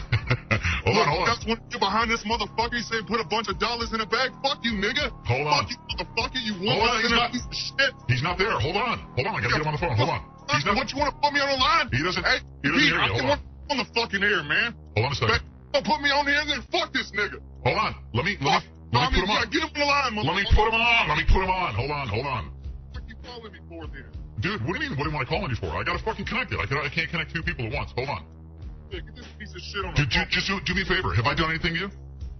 You know, man, but I don't understand why you're falling for this guy's fucking plan. I'm not falling. He's the 1% of the fucking Wall Street. He admits it every day. Hold on. Here's the deal. I'm not falling for anything. Here's what I'm doing. All I'm saying is you guys need to freaking air it out before this goes on. But let me put it on. Motherfucker, I gotta air it out, man. I hear it every fucking day, and everybody wants to act like they don't hear it. What the fuck, man? Okay, well there you are, Oldswell. What's up, Baker? Here it comes. Hold on. What's up, Baker, you piece of shit? What, we gonna fall in this line with fucking Tommy fucking transvestite train wreck? What the fuck, we gonna get behind this motherfucker? What the fuck for? This is a Wall Street bankster 1%er type motherfucker. Bitch, you don't represent me. You sound like some fucking loser with some pipe up your ass. I don't what are you give a talking shit, about? Tommy, you piece of shit. You're a fucking nigga loser, dude. What do you think, like 20,000 a year? Yeah, that's what you guys like to do. You like to go racist, you know? Yeah, go ahead. Yeah, go racist, you piece of shit. What are you gonna do? Hey, what the fuck you gonna do, motherfucker? You're in my state. I'll come slap the shit out of you. I'll fucking punch your face out tomorrow. Where you at, motherfucker? Where'd this come from? Tell me where to meet you, fucking nigga. Where'd this come from, dude? Where did all this come from? I don't understand where the hate come from. You're a fucking asshole. This motherfucker. Bitch, I'll strangle you, motherfucker. Tell me where to meet you. Piece of shit. Fuck Hold on a second. Fuck that, man. He's not gonna call me racial slurs and shit. It's all good. Hey, whatever the fuck, motherfucker. Why don't you just fucking worry about them 7 kids, you piece of shit? Bitch, you don't represent none of us. You need to cut the fuck off. Cut this fucking nigga off. See, there you go. That's racist, man. Yeah, what the fuck ever. Come out. I don't give a shit, man. You don't give a shit. How much money you make in your lifetime? How much money you made in your lifetime fucking doing the stock? You don't know shit, you fucking retard. All right, can I... You made a lot more money than me. Listen to me. You made a lot more money than me. I admit that, Tom. Mr. Reed, hold on. All I heard is your big ass mouth talking shit to me, dude. Don't fucking. Can you guys settle down for a second? Smile at your face, you piece of shit. Can you guys settle down for a second? This is really important that we get this one thing really clear. All that shit, but I'm in the Sunshine State too, motherfucker. Anytime, any place, I will fucking slap you. Tell me where to meet you. Can I interrupt? Tell me where to meet you. Can I interrupt? Anywhere, dude. Anywhere. Interrupt me. Yeah, I want to interrupt. Okay, here's what I want to get out of this. The reason why I connected this call is because the only thing I was upset about was that you guys didn't air your differences between each other. Mystery, you were in. I got a good idea. Hold on. Can I just finish my thought? Let me finish my thought. Let me finish my thought. Let me finish my thought. 1 second. Here was the question. The question was posed, okay? The concern that Mr. E has is he says that you are straight up freaking Wall Street for wanting to give money to Hillary Clinton and freaking bow down to the whole system. That was the question. Piece of shit. Retarded. That's one-dimensional thinking. Oh, no, that's what you said like 30 times. Do I need to bring back up the audio? Are you going to make me do that? God damn it, I didn't want to do that, man. If I bring back the audio... Hey, buddy, hey. Slap the fucking taste out your mouth. You fucking piece of shit Wall Street motherfucker, man. And why the fuck you guys listen to this guy? Ain't nobody... Shut the fuck up, man. Hey, Pete, I ain't got nothing else to say to this clown. Well, you said, but you said, yeah, but Mystery, hold on a second. I have a this concern. piece of shit 1%er motherfucker. All right, Pete, we on the 1%er side? Hey, Pete, are we on the 1%er side? Did I say that? That's not it. Well, apparently we are, because that's what Tommy is. You're a one-dimensional fucking retard. Hey, ain't you on the 1%er side, Tommy? Ain't you a one-dimensional retard? You can't. Yeah, I probably am. Hey, I'm not on the 1%er side, but I do know one thing. I'm retarded as fuck. But ain't you on the 1%er side? Tommy's not a 1%er. He's on our side. Dude, I will drive anywhere up to St. Augustine tomorrow. That's not gonna stop. On I will fucking thrash the little bitch. That's not gonna solve Hey, anything. that money ain't gonna buy your ass out of an ass whooping, so don't you take it 1% of this shit. Fuck this word, motherfucker, man. Go fucking Hillary Clinton, you piece of shit. My concern. He's a retard you don't need, Pete. Here's the deal. You don't need people like me around, Pete. You need these 1%er motherfuckers that want to vote for Hillary. Hey, Pete, I'm out right the fuck down, man. You know what I'm saying? And you just keep hanging out with fucking Tommy fucking Trainwreck, motherfucking Casper the Ghost. You really 1%er, man. Fucking St. Augustine, Hold on a second. retard motherfucker. What do you know? Oh my God. What are you talking about, you asshole? Hey, motherfucker, I don't know shit, and I'm not nobody, and neither the fuck are you. Fuck you. You don't know fucking cock, Johnny. Okay, Pete. Hey, I ain't worth the shit. I have no talent. I have no skill. This guy's right. No, I never said that. Are you kidding me? I love both of you guys, but what I don't agree with... Tommy Trainwreck is a genius. Hold on. What I don't agree with, what I do not... I'm serious. Don't buy gold, don't buy silver, buy lead. Mr. All you D. just do that. You 1% piece of shit. You're a retard boy. Retard boy. Have I been 100% Bitch, I will right? fucking cut your head off. You're listening to the Boom Room by Mr. E. Come here, 904, you busted shit. Well, I will say this. Hey, I will say this, man. If you want to take your advice from a 1%er that has none of our interests in mind, you go ahead. But if you want to think I'm crazy for thinking fuck Tommy, then what the fuck, man? You're living in Rocket Radio Hold on a second. Can I interject? It's a bad habit. You're not going to change my life. I'll be 1% the rest of my What the life. fuck ever, man. Hey, dude, you're in it to make money, motherfucker. You know. Listen, a fucking Wall Street piece of shit, man. We're not in the Wall Street thing. You are a loser, 99% piece of shit. Yeah, I'm a loser. Hey, Pete, I'm a loser, and I'm 99%. I'm a piece of shit. Hey, yeah, you're right, Tommy. I'm a piece of shit that mows lawn. Tell me where to meet you, dude. I'll drive up tomorrow. Hey, right now, I'm 9 to 5 anytime, motherfucker. Just come to say Tell me where to meet you. I'll drive up there. I'll fucking smack you into a bitch, man. Yo, what the fuck ever, you little piece of shit. Hey, that money won't buy your ass out of ass. You know, you're talking to me. I will fucking thrash your bitch ass. Yeah, come on down here and get some bullets in your motherfucking mouth. Yeah, bring all your money, man. 1%er fucking piece of shit. 1%er piece of shit. Yeah, get his back. Get his back. Hey, you come down here. This whole bullshit show. You go fuck yourself. I can't believe you dragged me into this fucking shit. Yeah, I can't believe you fucking nigga from fucking St. Augustine is gonna run your shit. You're out of your fucking skull. Yeah, whatever. I'll put bullets in your mouth, you fucking cocksucker. You fucking piece of shit 1%er. Okay. What I don't believe, Miz, is did he hang up? Yeah. But what I don't believe... Fucking Holswell's fucking dumbass? Yeah, we run off your 1%er. Well, Miz, here's the deal. What I don't believe he is a 1%er. I don't. I mean, I would be just as upset if that were the case. If I honestly believe that, I would be on your side. And I don't believe that you're a piece of shit either. I don't freaking believe that Now, what I do believe is that you two needed to freaking at least have it out between each other. At least say what you had to say to each other. Okay? That motherfucker, man. That motherfucker's not really fake. He's a piece of shit. But, okay, Miz, that is your opinion, and you just had it out with him directly. The only thing I just didn't feel comfortable with was having it out in the chat room without. I wouldn't let him do that to you, and I wouldn't want you to do that to him. So you guys had it out, and that's it. So you guys freaking are not going to be getting along, obviously. We're not going to get along. If you want us to come to Montana, I will slap the shit out of that punk ass. What the fuck? That's not going to solve anything. Hey, Pete, can I ask you a question? Why are you taking the advice of a Wall Street piece of shit? Well, I said he is admitted. Don't make me go back and put the audio together and do that whole thing and fucking be like, here it is, Pete. It was on your show. I've heard it a fucking trillion times. That motherfucker's a piece of shit, man, and I'm tired of everybody thinking he's the fucking he did say one guy. One thing I listened to, one thing I did listen to was that I would not. One thing I did listen to this. I even participated in the conversation. Warning. Time to the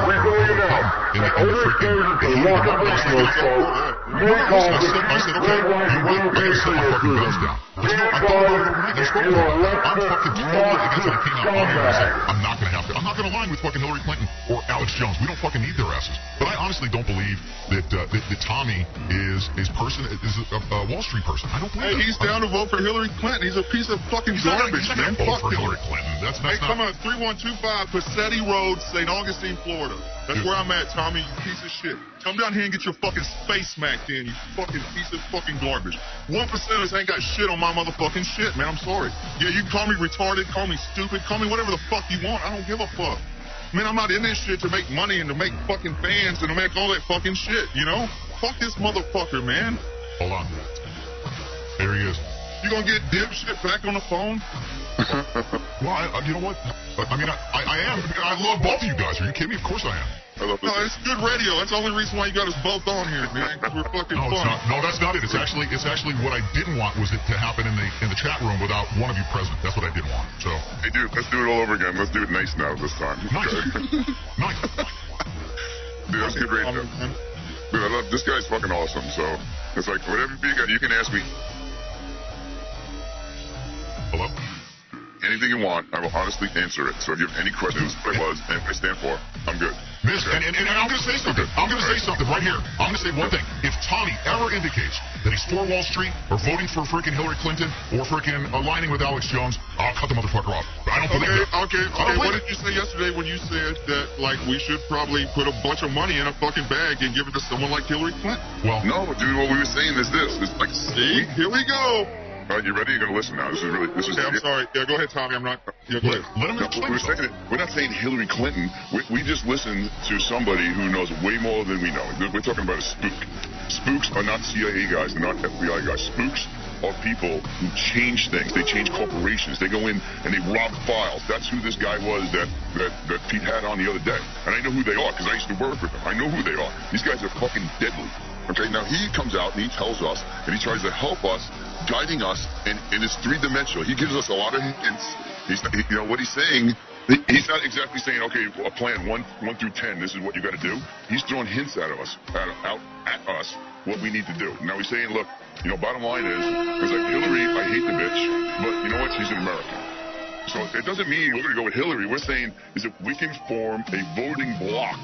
It doesn't mean we have to go with Hillary. We can go with anybody we want. But if we have 100,000 people, right? Because all of us think together, dude, we can fucking figure out which way we're going to go. We don't know where we're going to go. But that's in favor to do it. And that's in favor of the 99%, not the 1%. That's the exact opposite. Yeah. Exactly. We have 4 years to figure out what we want to do. Hey, Tommy, where did you make your money, man? On Wall Street. And that gives us a lot of inside perspective. Hold on. Wait. Hold on. You gotta understand something. If you lived in my neighborhood, right? It was just where you lived and what you did. Dude, I was a street kid. Okay, I didn't have an MBA, right? I have a PhD. I was a regular fucking kid who knew somebody on the floor and got a job as a runner on the floor. And a lot of these things happen because you happen to live in New York and knew people who did it. So you end up making money, but you only rose to your own level of incompetency. You understand? It's like you got the opportunity. A lot of people never made it. A lot of people didn't make it. Nobody did. A lot of kids that are, ADD, street smart motherfuckers that, if you could calm them down, maybe they can get a master's. They're pretty smart kids, but street smart kids used to be able to run up the ranks. And the only place you could ever do it is on the floor because you started out as a runner, and then you became a phone clerk, and then you became a ring clerk, and then the guy who owned the company gave you a seat to do orders in the pit. Like you basically you were a monkey because you would have orders handed over your shoulder every day, and you would execute them in the pit, just like you execute them on the stock exchange floor. Some guys were really good because they were great traders, and then what they did is they came away from working for the establishment and they worked for themselves. It was called being a local. To be a local, you had to get a seat for yourself, and you had the balls to be able to do it on your own. It's like, you don't understand, it's like really, like taking any business you can imagine, working for somebody and then going out on your own. It was really a huge risk. And I'm telling you, maybe 1 out of 1,000 people made it. Okay? Now, where I come from is this. I come from going through all the way up for 20-something years, working on the floor, never knew anything about the New World Order, all this bullshit, nothing. Yeah. In 2008, dude, I got my fucking socks cleaned. I lost fucking ridiculous amounts of money. Good for you. Yeah, good for you. So fucking piece of shit, 1%er. But hey, look, yeah, go ahead. Yeah, that was a great story. That was a great story, Tom Rick. But look, man, everybody's like, yeah, they're all on your side here, and that's all cool. But you go ahead with that, and good luck with that, and good luck with whatever the fuck this fucking clown says. But remember, this is the fucking this guy out and nuke him off your fucking website. Nuke me off the website. This is the idiot that brings the whole show down. Because I just try to relate to him and try to make him understand. He's so fucking stupid he couldn't understand. So stupid. Yeah, I'm so stupid I didn't understand that you're trying to fucking change my mind about some shit. My mind's starting to change your mind, dude. You're a fucking one-dimensional retard. You got an 86 IQ. You can't understand a 200. Hey, I got an 86 I have 180 IQ. Dude, we can't even comprehend each other. We can't even talk to each other because you're so much smarter than me. Yeah, I understand that. So whose side are we all on? Whose side are all three of us on? Whose side are we on? Smarter than me that I cannot understand what the fuck your 1%er ass is talking about. Sorry, I'm not smart enough for the fucking guerrilla media network. I'm so fucking sorry. I'm not smarter than fucking. Hey, you know, I'm gonna blame Pete on this because Pete dragged me into this, which makes him look stupid into both of us. Whatever, you still look stupid, man. Dude, I'm so fucking stupid. You don't know who I am, what I am. Dude, I am so beyond. No idea. It's like I compromise myself every time I go on this fucking show. I'll slap the fucking face out your mouth, you piece of shit. You meet me somewhere. I guarantee you. Anywhere, man. Anywhere, motherfucker. You're in my state, right? Anywhere you want to meet up, man, I'll slap the face out your mouth. If he exit and give me a fucking place to meet you, I will fucking smack you in the face down. Here's what I would like to see that, dude. I would really like to see that. Are we done? Are we done? Yeah, I know what that he's talking to. Motherfucker, I'm not one of your little Wall Street buddies that you just slap your mouth. Hey, Tommy, I'll rip the fucking face can I say something? Tommy, can I say something? Into this because this is good. No, hold on. Can I say something? Dude, if you don't have enough sense, fuck this nigga, fucking bullshit nigga, retard jerk-offs out of your show, you don't deserve any show. You can go fuck yourself. Bye. Oh, yeah. Hey, fuck it. Hey, you can hang out, Tommy. I'll leave. I don't understand what just happened to me. I think Tommy just left because you're hanging out with me. So, hey, Tommy, you can come back. I'll disappear and make sure that you guys fucking do a good little show. Fucking Tommy Trainwreck from right down the street that knows goddamn good well he won't come down here and get his ass whooped by Mr. E. That's fucking bullshit, man. What, we gonna listen to the fucking 1%er guy that's trying to tell us what to do? I don't understand the fucking reasoning behind it. I'm sorry guys if I'm out of line. I'm sorry if I'm pissing people off. I see it all up and down the Skype chat. I'm pissing everybody off. And I'm sorry about that, but like, I just don't understand why we should listen to Tommy. Tommy's like the fucking Wall Street guy. Fucking enemy, man. You know, but no, fuck it. We'll call her Tommy, man. Well, I tried not to remain neutral. I just didn't like what was going on in the chat room. You guys had it out, and I guess he just freaking threw me under the Hey, Pete, I'm sorry about that, man. I know that was fucking bullshit, and I'm sorry. Like, I apologize to you. Yeah, you don't need to apologize to me. I'd much rather have it this way than the way it was going in the chat room, seriously. Because I wouldn't want that to happen to either one of you guys, you know what I mean? Yeah, I know, man. But, man, I didn't mean to throw all this fucking shit out there like that, but I don't know, man. Fuck that motherfucker, man. I'm sorry, man. I'm so sorry, everybody. I know everybody's like, what the fuck's wrong with Mr. E? Well, fuck, I can't just not like somebody, you know? I can't think that they're fucking maybe don't have our best interest in mind. Like, that motherfucker's making benefits off of the shit that we're fucking against. And I don't understand why we should take his advice. And look, man, if you guys don't like that, then fuck it, man. I guess we're not friends. You know what I'm saying? But if you don't question that, put the question. Yeah. You know what I'm saying? We question everything, right? Here's the deal. Yeah, we do. And that's why I wanted to make sure that you guys, at least, whatever the fuck happened, at least that happened. All right? But that didn't go as well as I thought, but it went better than what was happening in the chat room, you know? Yeah, it didn't go good, and I'm sorry. I apologize right now for starting a bunch of fucking shit. This is what I do believe, and you need to know this, all right? Is if I believed that Tommy was a 1%er that wasn't on our side, he wouldn't be associated with us. And that's, you know, I mean, I would have freaking bounced his ass, you know, period. Hey, Pete. Yeah. Hey, Pete. Tommy is a 1%er that is not on our side. Have you ever, how many personal conversations have you had with him, other than that? That one there, that was shit. What, do I need any more?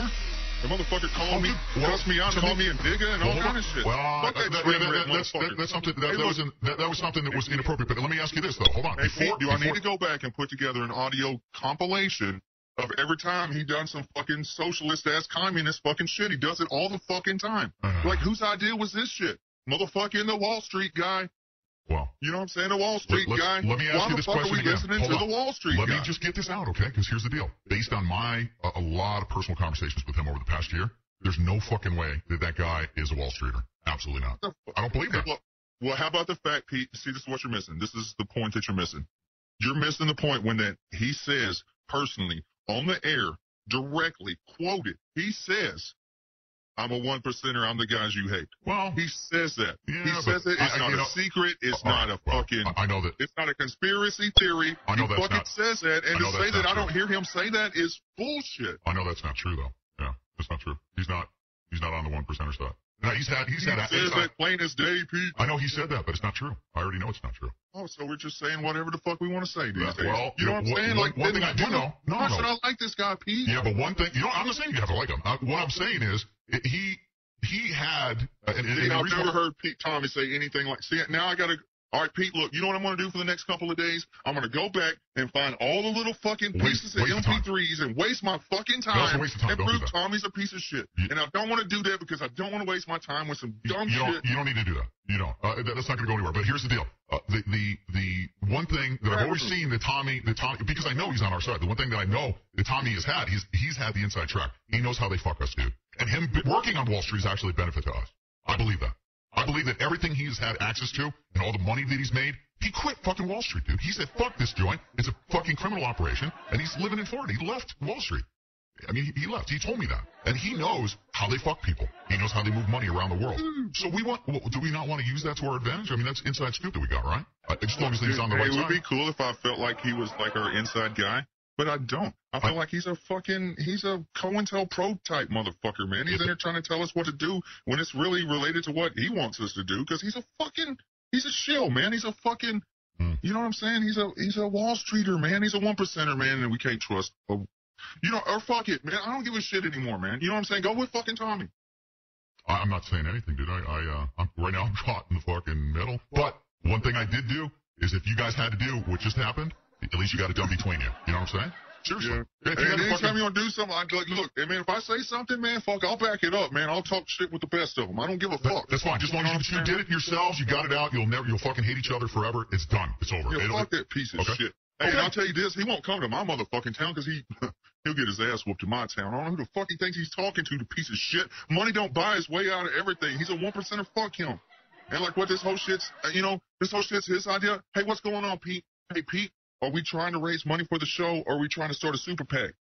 The super PAC sounds like this shit, but like, man, if we're trying to raise some money for the show, man, I'm so down with that. No, I don't. Like, it's all mixed up and weird, and I don't know what's going on, Pete. Yeah, no, there's nothing going on. I'm going to refund everyone's fucking dollar bill. That's what I'm going to do. Fuck that. Are you kidding me? I don't want any part of this. Seriously, tell you the truth. No, dude, do a fucking. No, I'll do a fundraiser for the show, but I'm not going to get involved with no freaking super PAC shit. No way. Absolutely not. I'm not going to be involved. Just at least separate it, man. You know what I'm saying? Because, like, man, I'll shoot you some money. Dude, I want nothing. As far as representing your show, I want nothing. I want nothing. I'm going to say this right now to you, dude. I want nothing as far as a leadership role. You know what my leadership role is going to be? I'm going to start shooting motherfuckers when I get to go ahead. That's all I'm going to do. I'm not going to be a fucking diplomat. I'm going to be sitting there waiting as the United States Marine. When they say shoot, I'm fucking shooting. I'm not going to be diplomatic. I'm not going to be a leader. I'm not going to be starting a super PAC. That's not my role in this. I already know that right now. Obviously, look I can't even freaking get two people, both you guys that I both freaking like. I can't even get you guys to get along. You kidding me? You think I'm going to try to save the country? Fuck that. I'm going to start shooting, when it's time to shoot.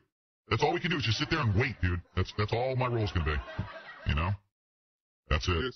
And I'm going to refund everyone's dollar bills. You're going to get everyone's going to get their money back. If I was going to raise money for the show, that's what I would say. I'm raising money for the show. But this whole freaking $1 bill thing blew so freaking far out of proportion. I want nothing to do with it. Nothing. Absolutely not. Nope. Yeah, I don't know what happened with all that. Like, that shit got a little crazy. I thought it was a good idea. I mean, I thought it was a good idea that we could actually come together as a people. Dude, we got over 250,000 fucking listeners. Can you imagine if we put, seriously, $1? Hey, do you see this Skype chat, man? See, man, Pete, I gotta roll out, man. People hate me, man. I gotta go, man. Well, talk to me first. Hold on. Talk to me. What? No, look at the Skype chat, man. It's Miss E's fault for coming in the chat. You got people leaving. Everybody's fucking pissed and think I'm wrong. Pete, like, fuck it, man. Look, I'm a strong opinionated motherfucker, and that's it. I'm not saying I'm always right. You know what I'm saying? I'm fucking wrong most of the time, but...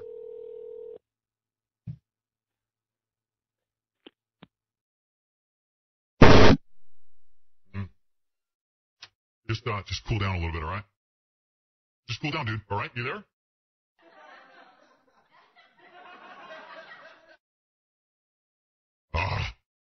All right, well. I'll tell you what, ladies and gentlemen, that was actually better. That was actually better than what was going on in the chat room, believe it or not. So, it may have seemed uncomfortable to everybody, but it was better than what was happening in the chat room. So, peace out.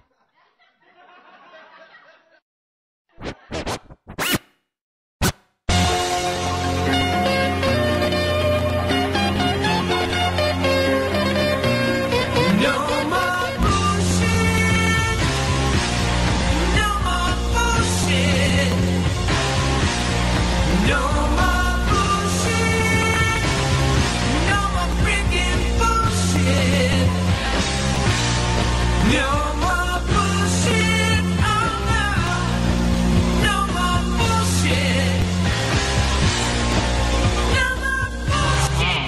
Pete Santilli Show does not have your best interests in mind.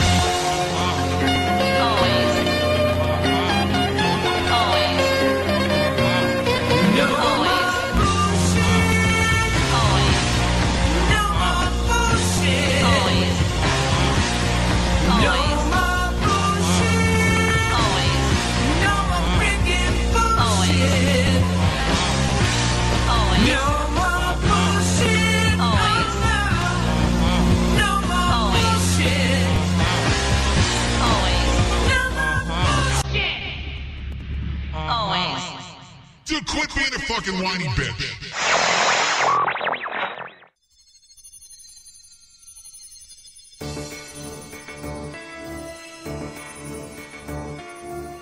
What is the world's enemy? The world's enemy. The word says, don't be surprised, my brothers, if the world hates you. Because we have not received the spirit of the world, but the Spirit who is from God. Anyone who loves the world, the love of the Father is not in him. The world and its desires shall pass away, but the man who does the will of God lives forever. Because you are not of the world, and therefore the world hates you. And if the world hates you, know that it hated me first. We are the world's enemy. Do you ever feel like the world's enemy? Well, come visit me every Sunday on the Mobile Christ Ministry, only on Rocket Mobile Radio. Can I interest you in some authentic Nazi underpants? Play friendly, children.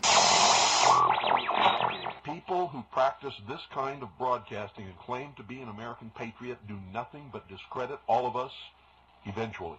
It's wrong. It is absolutely wrong. You're listening to One Man from Ohio.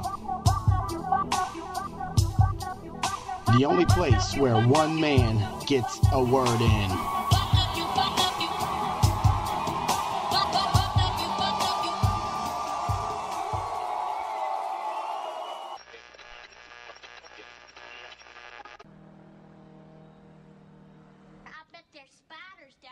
Bug problem got you down.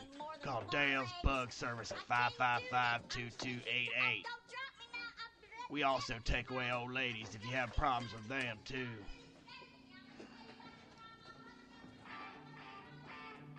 Dale, what you want me to do with this girl?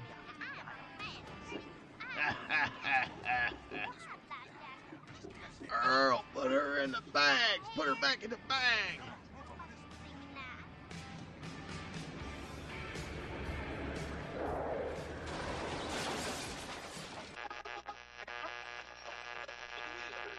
Think so. So I'm not really comfortable at any point with what I'm doing. I'm not sure what the hell I'm doing. I'm sure it's Satan's work. That I'm positive of.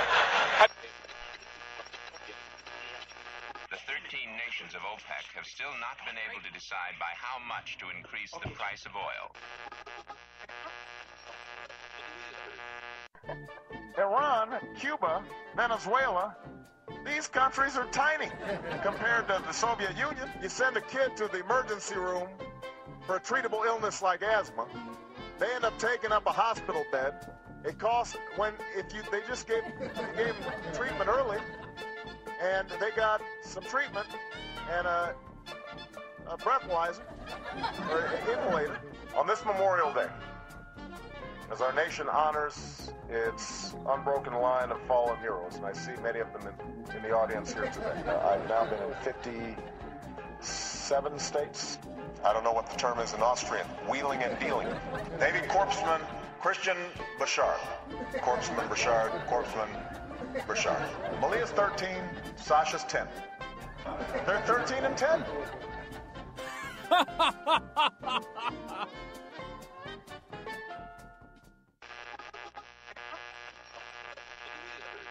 I love Basso. It's rich in chocolate tea. Chocolate flavored Basso is mighty good for me.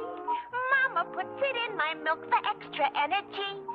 Basco gives me iron and sunshine vitamin D. Oh, I love Basco. That's the drink for me. You're listening to One Man from Ohio. And for 250 years, our soldiers have fought throughout the world, not just to defend those rights for us, but to give those rights to others. Our blood, our money, our treasure, to spread the rights given by God to the rest of the world. One of the greatest of those rights is the right to keep and bear arms. You ask why? Why does a person need a gun? You can choose not to own a gun. Many people do. I own guns because it's legal, because I can, and because God gave me the right to defend what is mine. And the founders of my country were smart enough to recognize that we had the right to defend what was ours. Because in order to found this nation, that's exactly what they had to do. They had to pick up arms, and they had to fight tyranny. And that was the only way it was going to happen. It was a last resort, and arms always should be a last resort. You try everything, and when everything else fails, you go to guns. It is our last vestige of protection against all enemies, foreign or domestic. Our current administration says that certain firearms that they call assault weapons, like this, are not capable of being used for home defense. Yet the Department of Homeland Security just ordered 7,000 of them fully automatic and 250,000 rounds of hollow point ammunition to go with them for the purpose of self-defense. The Senate says that women cannot use this weapon for self-defense in the home, therefore you don't need them. On the same day, Leon Panetta says women are allowed in combat arms and use a military version of this weapon that's fully automatic. This weapon shoots one bullet at a time. It is called a semi-automatic rifle.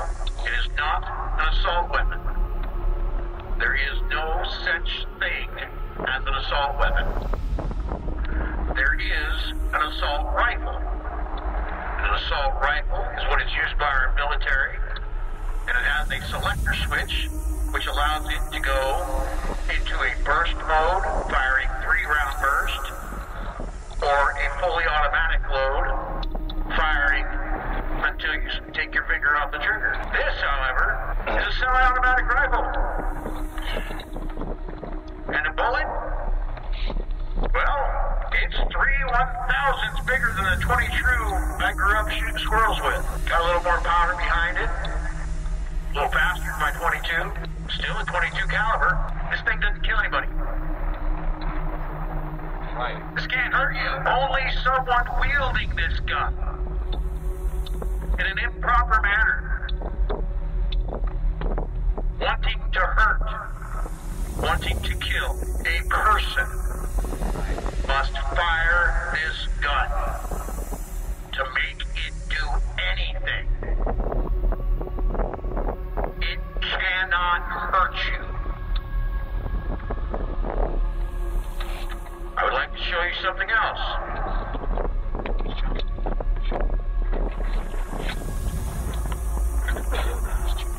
This is a 30-round magazine. Boy, I'll tell you what, they don't like these. Why? I really don't know. Doesn't make my gun shoot any faster. It takes less than a second to change, put a different magazine in. So if I had 3 10-round magazines, it would take me about 1 second longer to shoot 30 rounds. This magazine can't hurt you. It's empty. But if it were full, the bullets in it cannot hurt you until someone takes them and puts them in a weapon and uses it to kill people. And that someone is a criminal.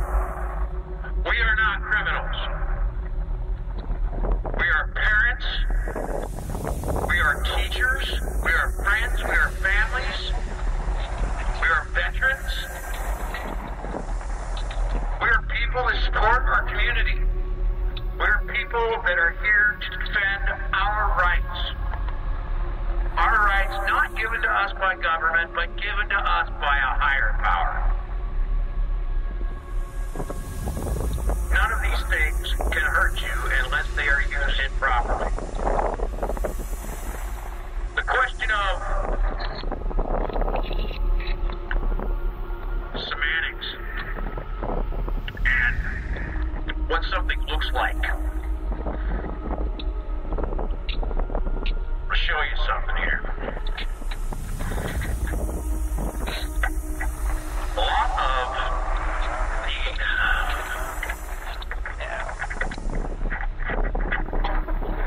A lot of the problems people don't understand.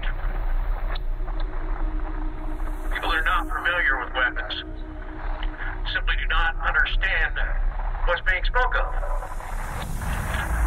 Like a congresswoman, when asked about a barrel shroud, says she thinks it's something that goes on the buttstock.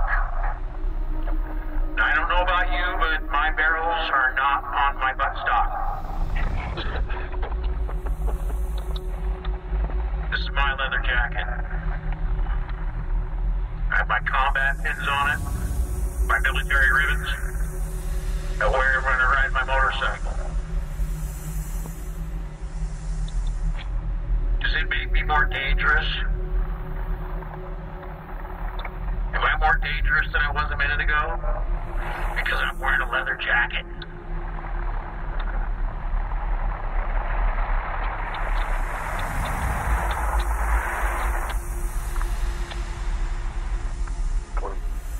This is my sport coat. Don't I look nice? Am I less dangerous now? The only thing that's changed is the aesthetics. What I'm wearing. When they talk about assault rifles, A, there's no such thing as an assault rifle. Well, there's as an assault weapon. Assault rifles are used by the military. Assault weapons do not exist. Most of the things that our government is now currently complaining about us having, while at the same time they themselves are purchasing, are aesthetics. They're what you can add to a weapon to make it more useful. A flashlight, a flash suppressor. Flash suppressor, what does that do? It suppresses something. Yes, it directs the burst, the end of your barrel, upward to help you keep your barrel down so you can stay on target. Doesn't change the way the weapon operates. It's still a semi-automatic weapon. It's a semi-automatic rifle. That is all. That's all it is. Doesn't change anything. By adding something to it. You put a spoiler on your car. Does it become a race car? I don't think so. You add chrome to your motorcycle. Does it become a jet bike? But add a handle to the forearm stock of your gun, and it becomes an assault weapon. It's going to hurt you. It's going to assault. Never seen a weapon assault anybody. I was in combat. I was a helicopter door gunner.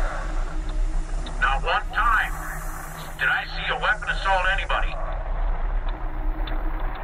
I saw bombs. I saw helicopter crashes. I saw lots of people die. But not one time when I was in combat did I see a weapon assault anybody.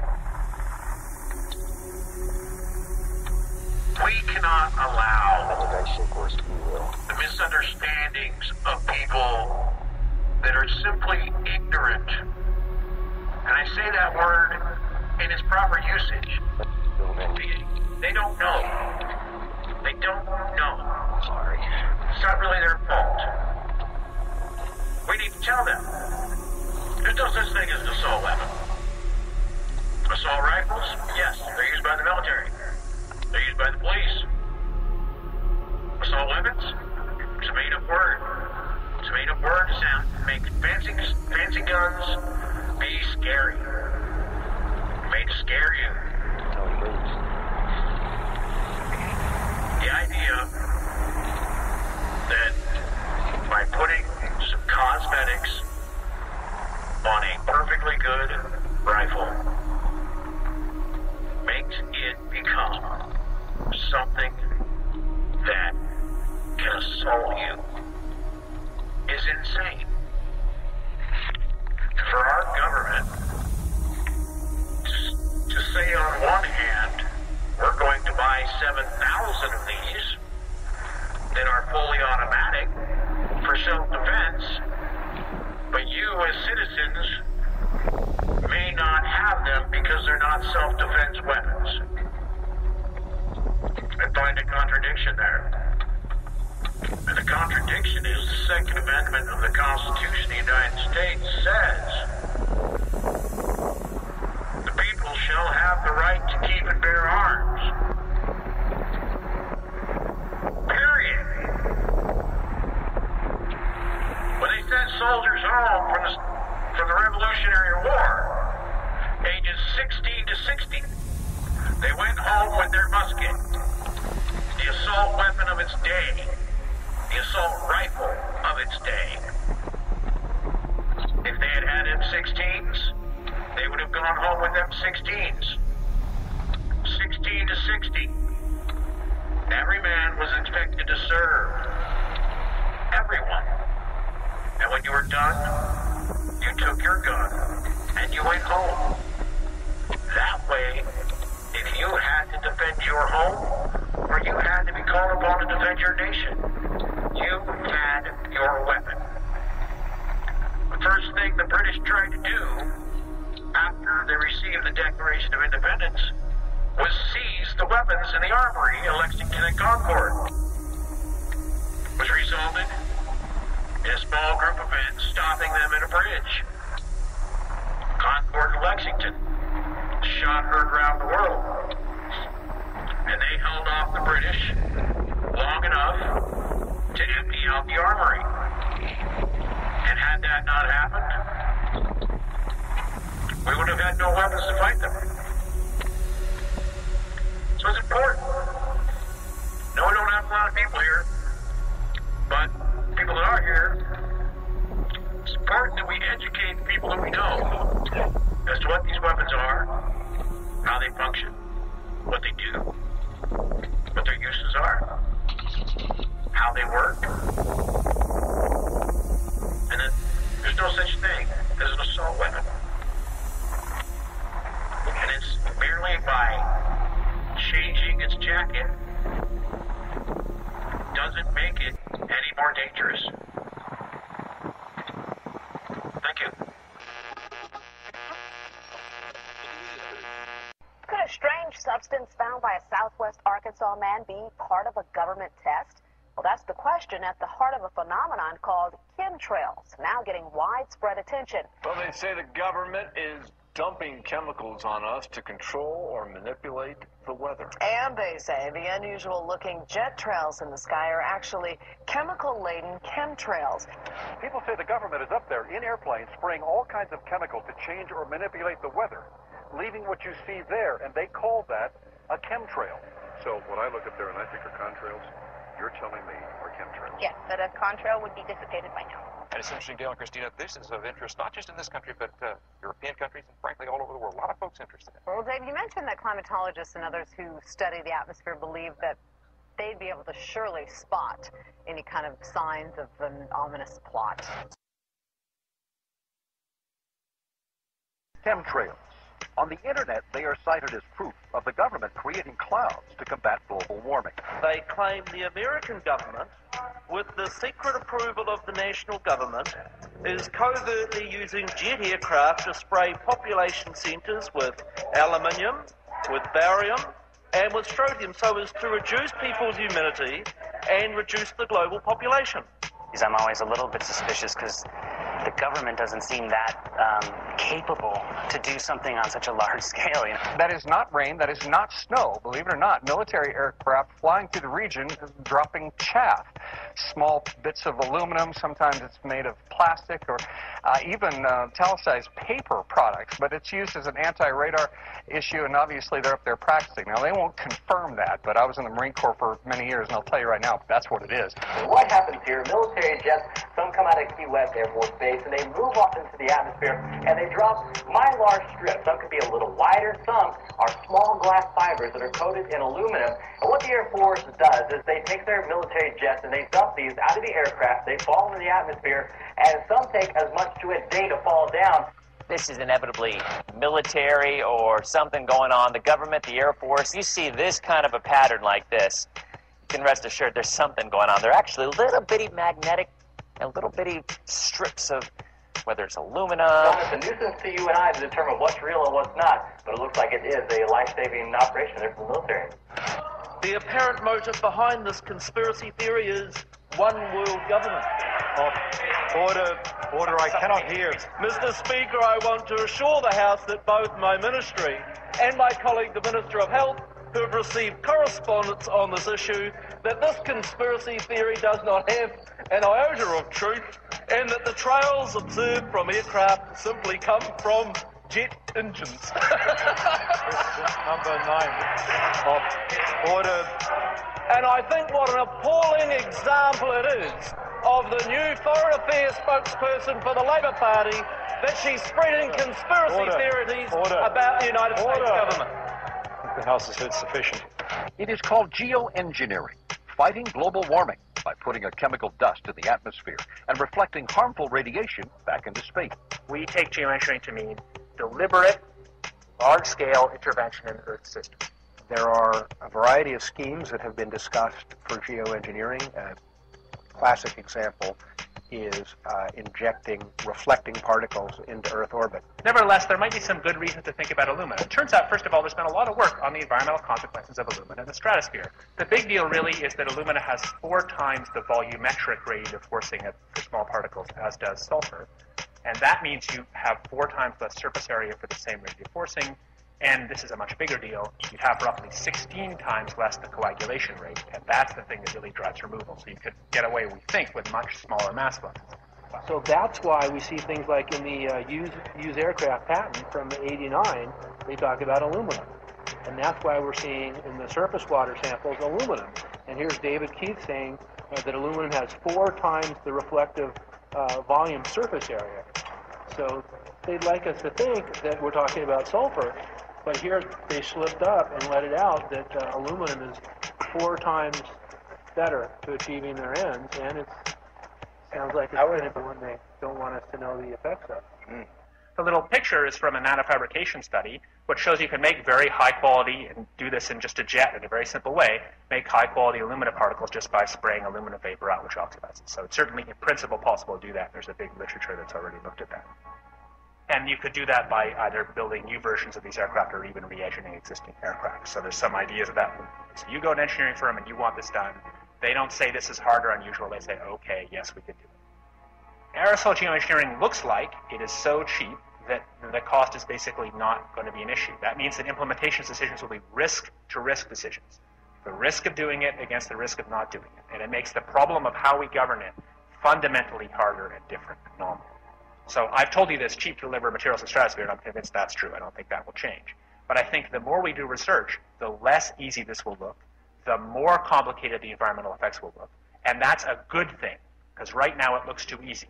So I think that if we do more research, we're likely to find out that it's harder and more complicated than we thought, and that the side effects are harder to manage, and that's a healthy outcome that will make it easier to do the management.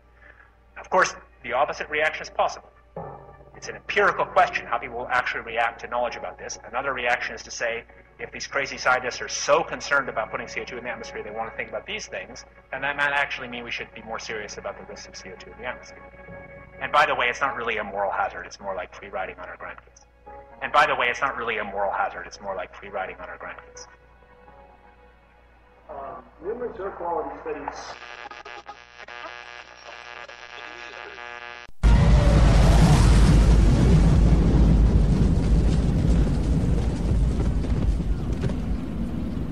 You smell that? You smell that? Napalm, son. Nothing else in the world smells like that.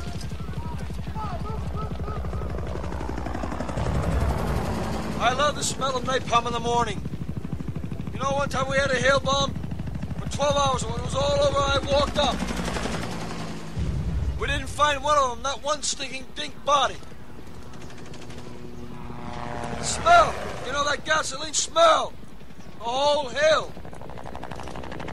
It smelled like victory.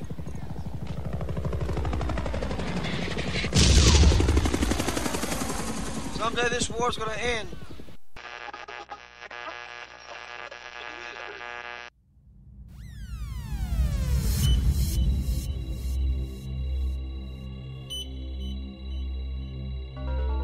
Attention, attention, please let us have your attention. You are now about to enter another dimension. So open your mind, push reset, and reboot your computer.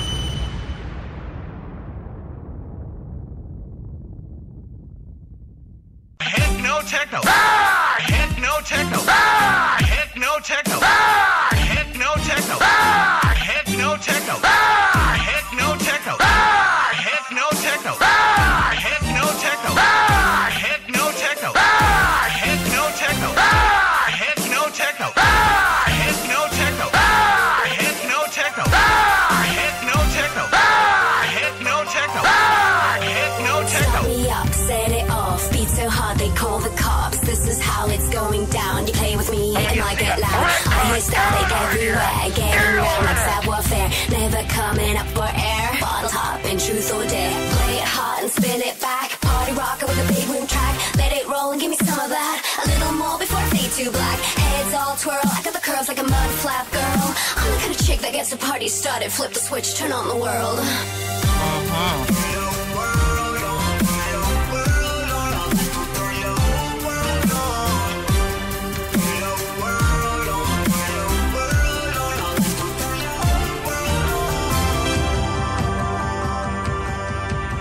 Way down at the bottom of my little... I'm gonna turn the world on. DJ, drop that fucking song. I'll blow your mind. I'll blow your mind. Polaroids in black and white. We're gonna get lit up tonight. I'll blow your mind. I'll blow your mind.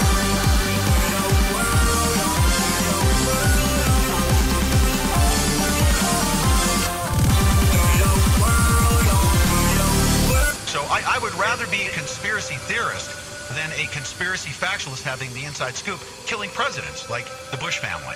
We're gonna get fucked up tonight.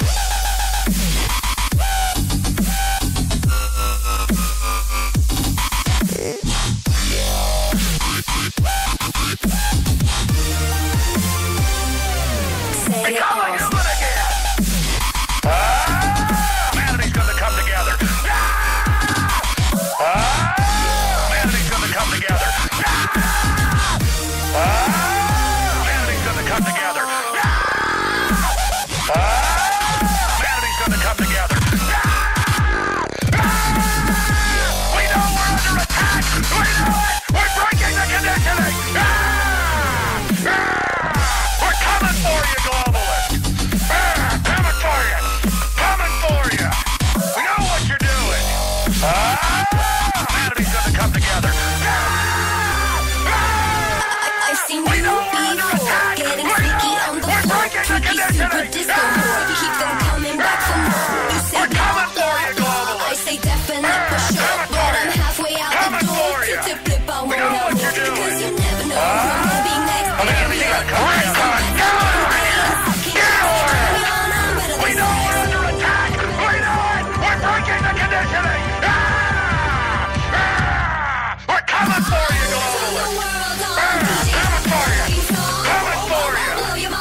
come together. We know we're under attack. We know it. We're breaking the conditioning. We're coming for you, globalists. Coming for you. Coming for you. We know what you're doing. We know what you're doing. We know what you're doing. We know what you're doing. We know what you're doing. We know what you're doing. Just get fired up when I think about what they're doing to us and how I want to resist them and how easy they are to defeat. Excuse me. I think my testosterone's going up. This happens every time I start working out a lot again. And I swam 2 miles this morning pretty hard and ate a big fat steak last night that's full of hormones, testosterone on its own right. So I'm going a little bit wild. Excuse me. That's all, folks.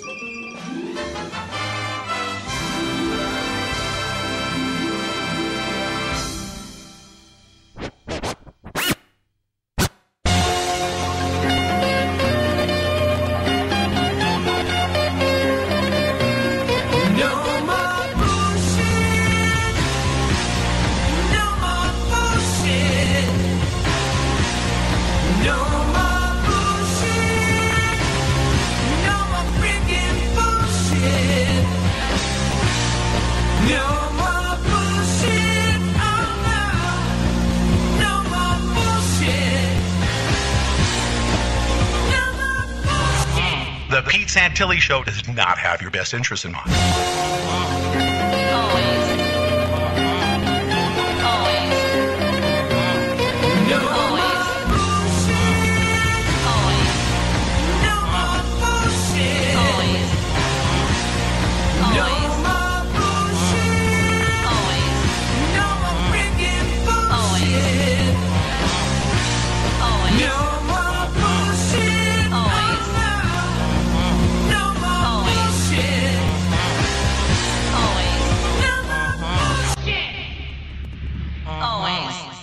Dude, quit being a fucking whiny bitch. Who is the world's enemy? Someone who doesn't conform to the world's ways, but with a sound mind, innovates a new way. Who is the world's enemy? Someone who thinks outside the box, passionate, indomitable, and upright.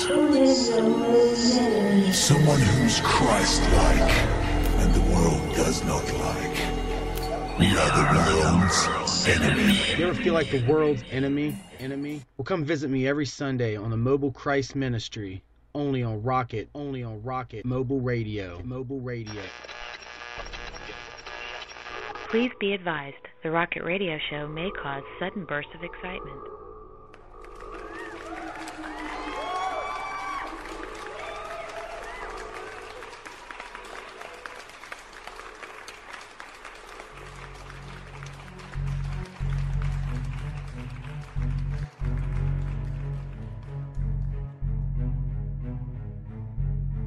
You're now listening to Dancing at Vanguard Productions.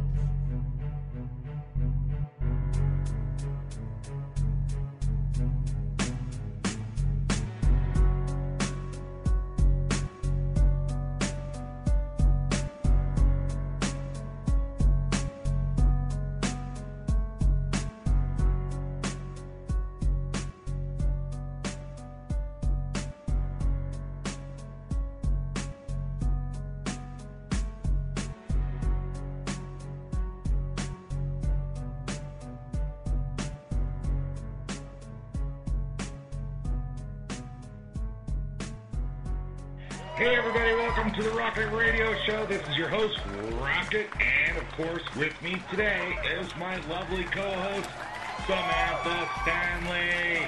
How you doing, Sam? I'm doing great. Ah, that's awesome. So, what's on the agenda? I still got notes here. How many notes you got? I got hold on, I got 28 pages. What do you got? I got one. You got one? Okay, well, let's go with yours. It sounds easier. I hate notes. Shorthand. So what's going on? So, in the news, kind of a boring news day. Do you want to talk about Obama? No, boring. How about the Pope? Amazingly boring. Okay, how about before we go on by that, I just want you to know that I've noticed people that claim to be ex-Catholic are almost freaking giddy over this new pope. I find it completely irrelevant, but okay. Okay. So anyway, Pope boring, what else? Okay, how about cosmonaut? Did you know that the Pope only has one lung? Oh, really? Mm-hmm. He only has one lung. Now, how did he lose his other lung? It happened when he was like 19. He had an infection, and apparently back in those days, they removed your lung. Oh, my. So he's only got one lung. He's been that way since he was 19. I think he's 76 or something, you know. Right. So he's probably okay with that. Now, apparently, when they originally made the Pope stuff, they didn't think about somebody only having one lung. But they did think about somebody having only one testicle or no testicles. Because it's written in the charter of the Pope that you're not allowed to be castrated and be a Pope. So what they have, believe it or not, right? This guy, Francis, had to do this. You sit on a special chair. It's got a hole in it. Your balls dangle down below, okay? And then in the back is open. And these archbishops go behind and lift up the curtain and take a look at the potential Pope's nuts, right? And then they say, in benzine testicolus. In other words, he's in possession of his balls, we can move on. And that's what all that smoke is about. The smoke, the fire coming out of the chimney there, that's all the time that it takes for all those archbishops one at a time to look at the new Pope's sack. Oh my. Yeah, that's what I'm saying. This Catholic thing is so bizarre. I'm not sure where the rubber hits the road on this Catholic thing. It just seems inane and irrelevant. And people that are supposedly ex-Catholics are freaking giddy over this. Oh my God, it's a new Pope. And it's like, who cares? I don't know why they're so giddy, though, because they've already said that if you're looking for something new and different, that this Pope is actually very traditional and going back to the old way. Well, you know, he's from Latin America, and that's pretty unusual. And, you know, that makes sense because their parishioners are dwindling. The only place that they're dumb enough to send money to those people is in Latin America, where they're hog crazy over these guys. Ah, la Santa, oh, Domine Cristo. God, Jesus Christ. It's craziness. Religion, like super zealot, Leviticus-style religion is nuts. It's as nuts as Islam. It's as nuts as Jehovah's Witnesses. It's just nuts to believe in these fairy tales. I guess it makes you feel better. Anyway, hey, you know, I found another black stripe against Muhammad. How? Well, you know, I've done shows in the past where we feature the fact that Muhammad was channeled by the devil. Right. Married a 6-year-old, had sex with a 9-year-old. Right. Stole an adopted daughter. Okay. An outlawed adoption. Now I found out that he also stole one of his wife's daughters. Nice. Yeah. Nice. Perv. So if you're Islamic and you've got some sort of PR spin on that whole story, I'd sure love to hear how you guys weasel out of that pedophile thing. But you should also know that they are currently doing a bunch of construction on the Dome of the Rock, and they're doing some stuff over there. They're messing with it, which is really unusual. They're moving pillars where, like Muhammad, which, by the way, I found out that Muhammad ascended to heaven on a horse. Okay. Now, I don't know if it was a real strong horse or what, but I found out today it was a winged horse. Like Pegasus. Yeah, it had wings.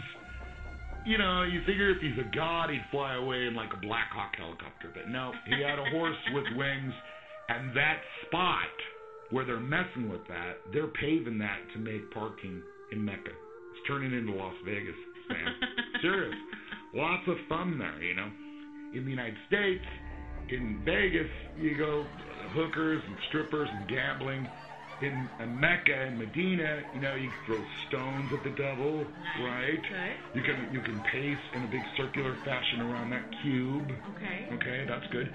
You can pray 5 times a day. All right. Now, what about those strippers? There's no strippers. Oh. Maybe there's strippers.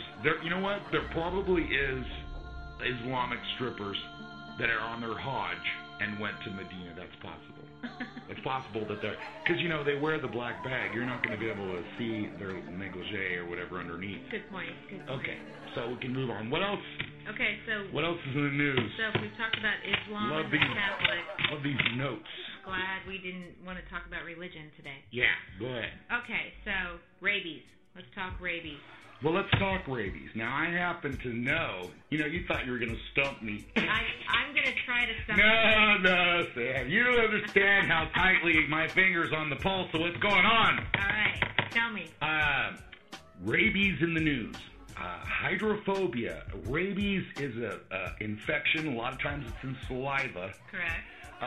Bats, raccoons, sometimes dogs. If you get it, you have to have these very painful injections in your stomach. Right. It's no fun. Well, they had a very bizarre case where this 20-year-old kid died, and they donated his liver, and they transplanted that liver with rabies in it. Yeah. Can you believe that? How did you know that? Because I just want everybody to know that we went off to our mutual corners to come up with our news sources, okay? She thought she was going to stump me with that one. I am going to stump you. I think that's disgusting. Now I want to also add to this story with a separate thing. There's been a recent medical discovery that's significant, Sam. What's that? They have developed a device in Britain where normally livers, and you know about this, Sam, I know you do, they only live for about 16 hours in a semi-frozen state. Correct. Once they've been removed.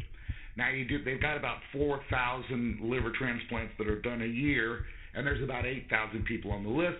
A whole bunch of people die before they get the liver, and then apparently a lot of livers go bad from being frozen for so long. Well, in Britain, they have come up with a device that can keep the liver alive with blood and everything for extended periods, and it's almost 100%.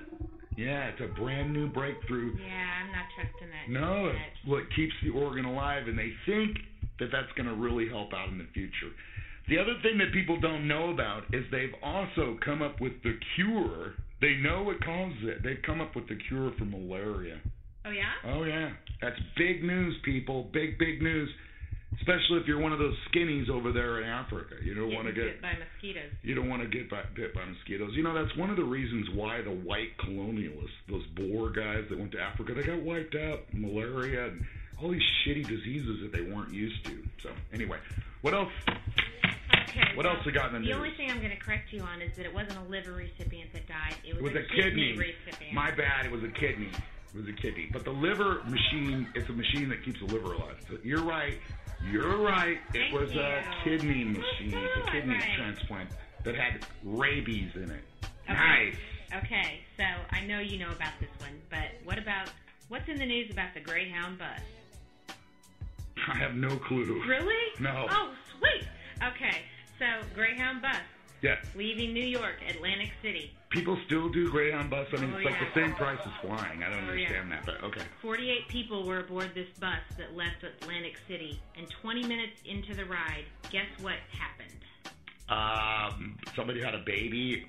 No, boring. A bag of severed heads was discovered. No, that would have been cool, though. Yeah. No, cockroaches started crawling out of the vents, the seats, the windows, and started getting into people's hair and stuff like that. Thousands of them just started invading, so the bus driver had to pull over and everybody evacuated, and they're screaming on the news reports. It just makes my skin crawl. That's news? Yeah, big news. All right. Big news. Stop everything, everybody. Listen. Get your pencil and paper out. We've been speaking to the globalists. This is super important. Get ready. Here it comes. Super important information. Get your pen and paper ready. Ladies and gentlemen, here it is. There's cockroaches on the Greyhound. Okay. Terrifying, Sam. Terrifying. Okay, so I'll never ride on one of those son of a bitches again. The big gray dog. Yeah, you got snakes on planes and roaches on buses. Yeah. You know what I mean? Kind of walk from now on, huh? Yeah. It's not uncommon to find a roach in your ashtray. Okay, so go ahead. What else? I got two more. Breath and porn. Okay, now you've got my attention. Which do you want to go first?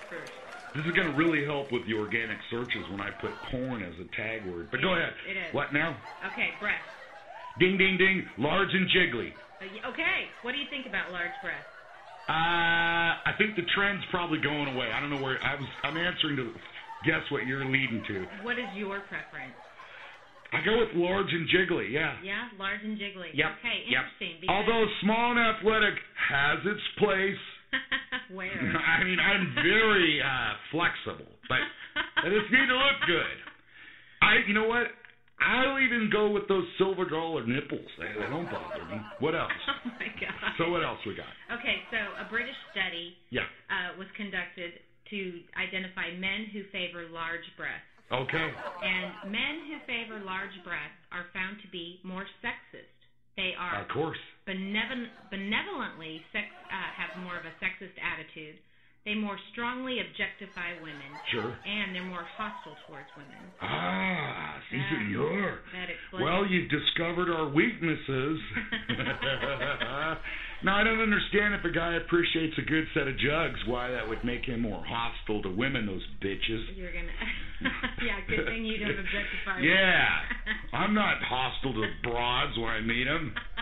Why don't they get in the kitchen? That's all I say. Okay. All right, what else? So you got chicks with big tits. Wait a minute. No, this is about guys that like chicks with big tits. Yes. Now, does this mean that a man that's attracted to smaller breasts is somehow more tolerant?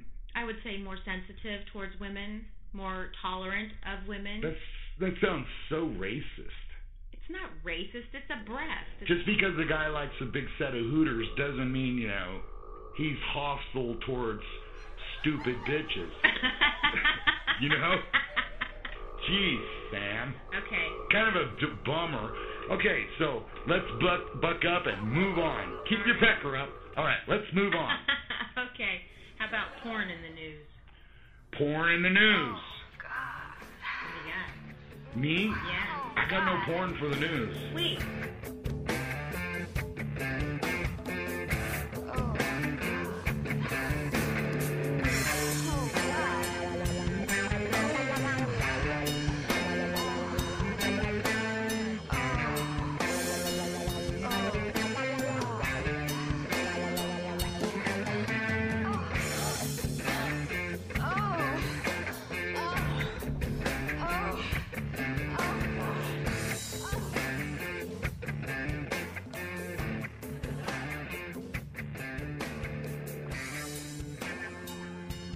Okay, I know you like porn. Go ahead. What's your favorite kind of porn?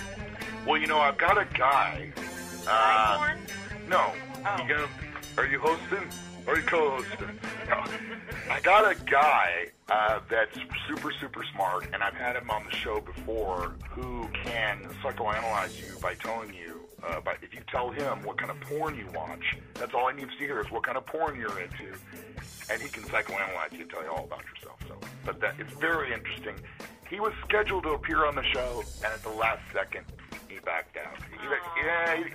He wants to stay to himself. I totally understand. Last time I had him on the show, the following day, he went on there and bagged on some prepper guy and called him a kook. Now, I thought he was talking about me, so I went on the attack, man. I posted a bunch of videos to counter beat him up, and then later on I found out he was talking about someone else. He said prepper, kook, figured he was talking about me. We've made up since then, but he won't come on the show. I'm trying to get him to come on the show. Very interesting guy. Look up YouTube Know Thyself. Know Thyself. Very interesting cat satire. So what do you think he would say about panda porn? Panda porn. Now, I know that panda porn is those parents against the NDAA, right? So they're like masturbating while watching government, preparations, paying the bills for the war machine. No, this is actually pandas, like China. Oh, like Chinese pandas. Like little bears. Pounded it. Like little bears. Okay, so... Now, I understand they're a bear. Correct. Okay, and bears are trainable. Usually they can get a bear in a circus to, jump through a hoop. Ride a bicycle. Wear a skirt. Now, can they train a panda bear, a pornographic panda bear, to do a money shot at the end? Oh, God. Is that possible? Because, it's a bigger paycheck. May I go on? Go ahead. Panda porn.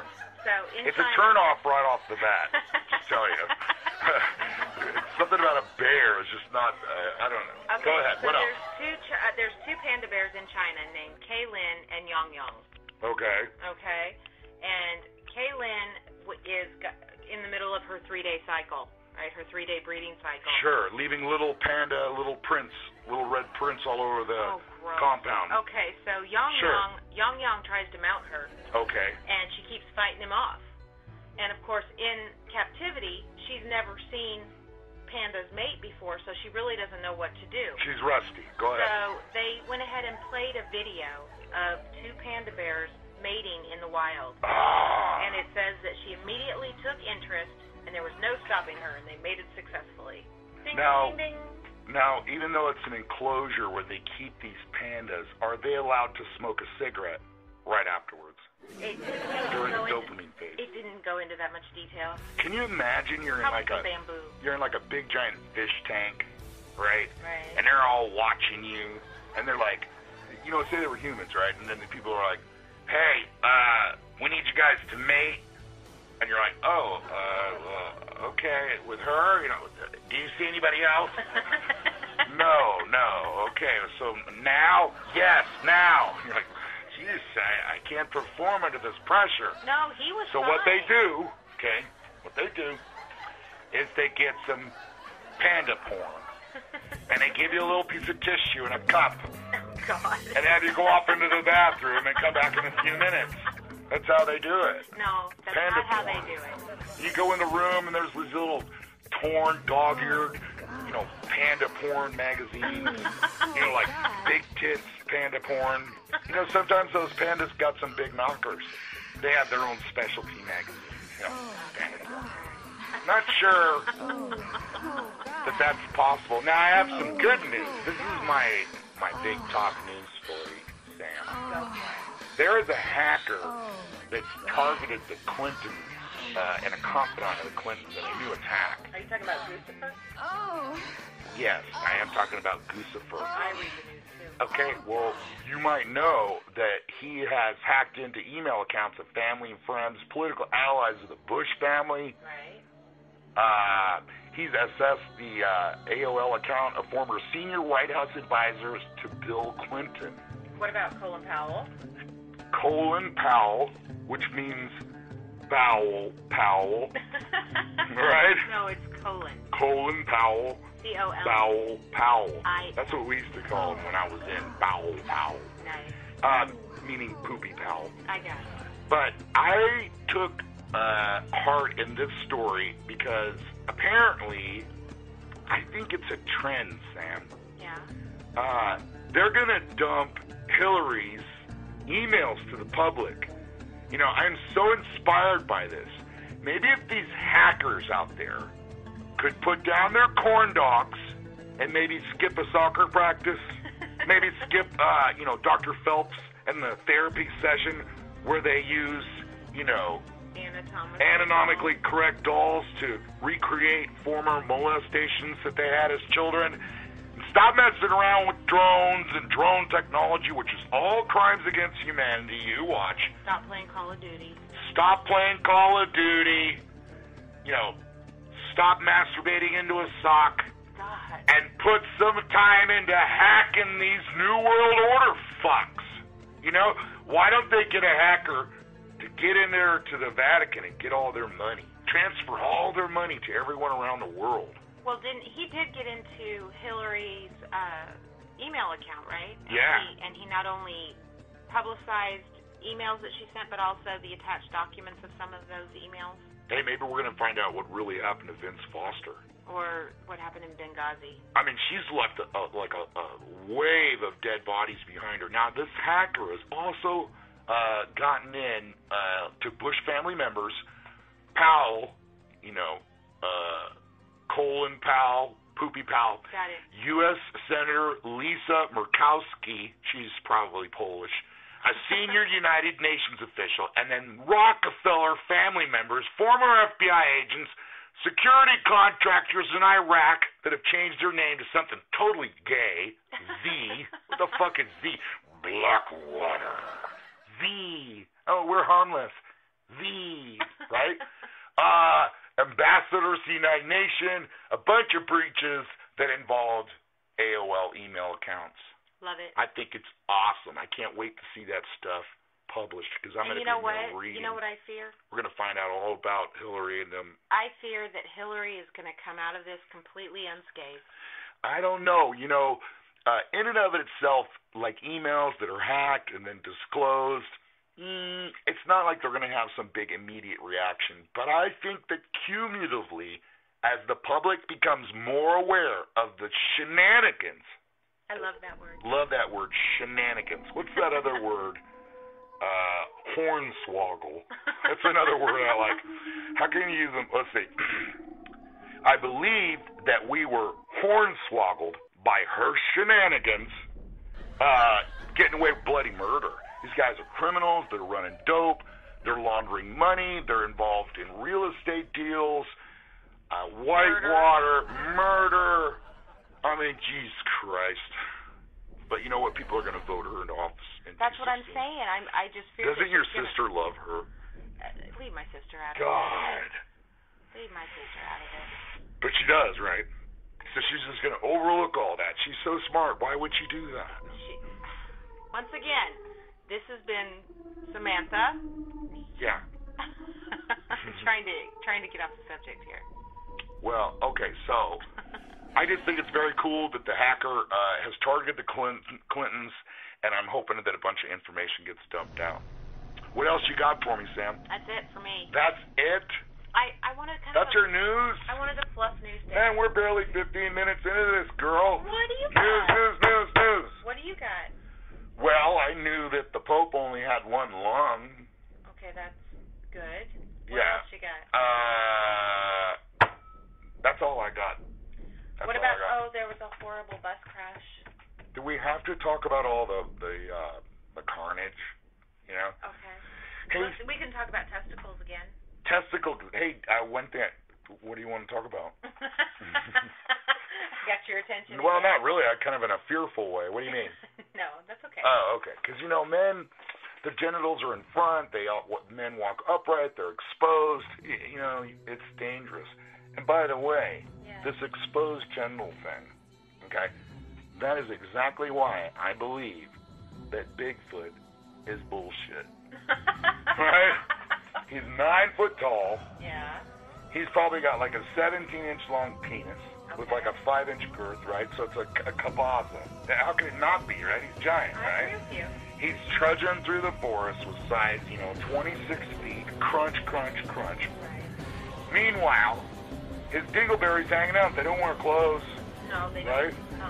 And so he's looking along the path. Their stride would be like 7 feet. So, they're probably going like 15 miles an hour just walking, right?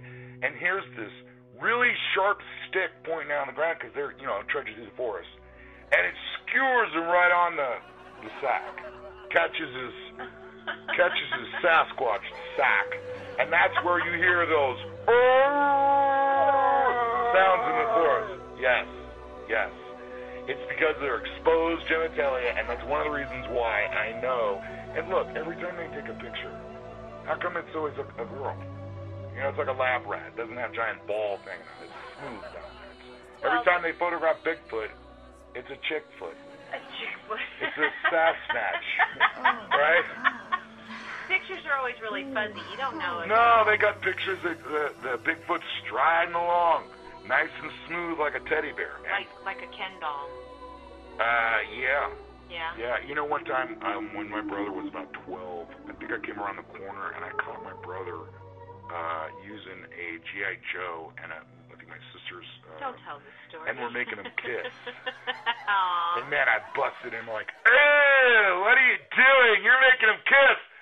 My brother's making the dolls kiss. The dolls kiss. Your G.I. Joe has a girlfriend. Ew."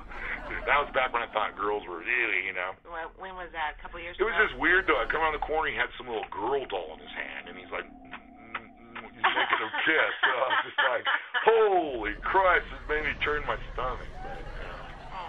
But maybe this hacker could, hack into Barack Obama's email and post all that stuff. Oh, I'm sure he's trying. I don't think it's going to matter. I'm sure he's trying. But hey, maybe over time, as more people find out what's going on and they find out the truth, hence truth porn, we'll get a global consciousness going, and maybe we can have some changes then. Speaking of Washington, D.C. and Barack Obama, yes.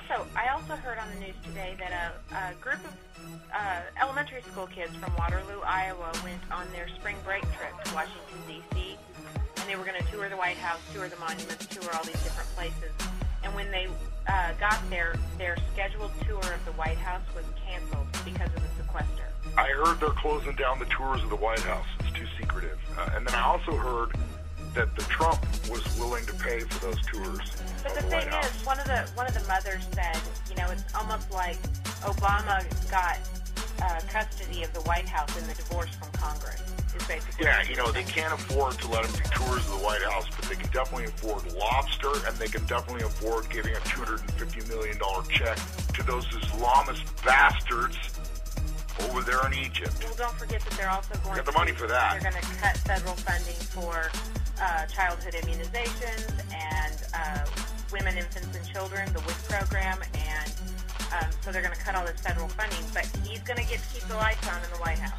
Oh yeah, these guys have, you know, elaborate clothing. They spend like $100,000 on some calligrapher. No, we spend $100,000. We pay for their dry cleaning. I don't spend it. They spend it. You know, they spend our money. You know, we pay for their dry cleaning. Of course. And their hair. And they're like 7 stylists and all that stuff. I gotta tell you, whoever advised Michelle about the bangs, they should be fired. Probably execute Hayes. They should be transferred to maybe Susan Rice's job, because any kind of hairstylist could definitely do a better job than Susan Rice. Okay, Sam, we're going to wrap this up on this segment of the Rocket Radio Show News Break. This is Rocket and Samantha Stanley. Say good night, Sam. Good night, Sam. Well, it's not good night. Hang on for the next segment of the Rocket Radio Show, and thank you so much for listening.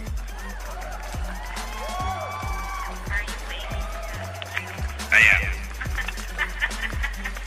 Okay.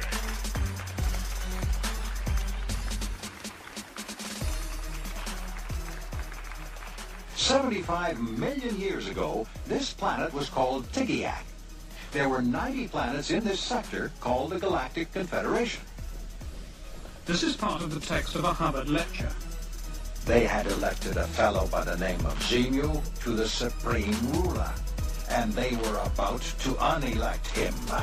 And he took the last moments he had in office to really goof the flute.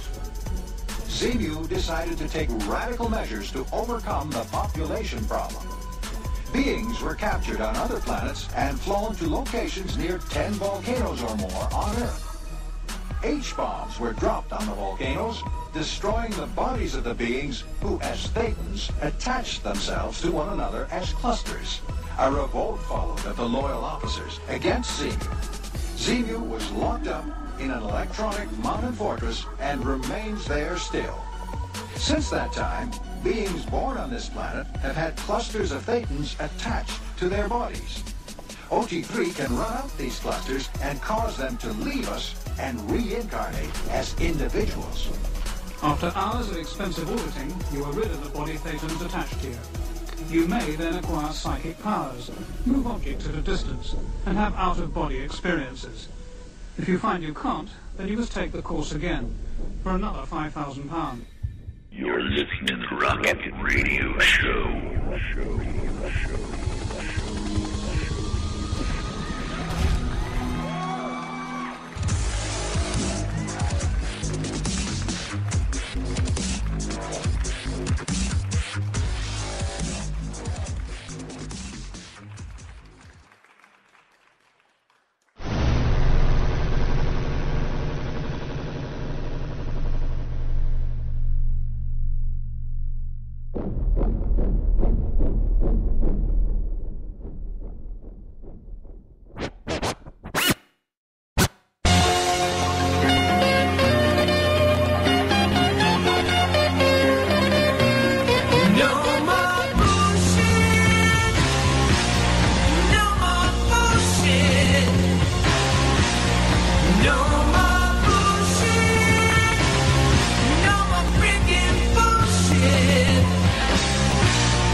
Pete Santilli Show does not have your best interests in mind.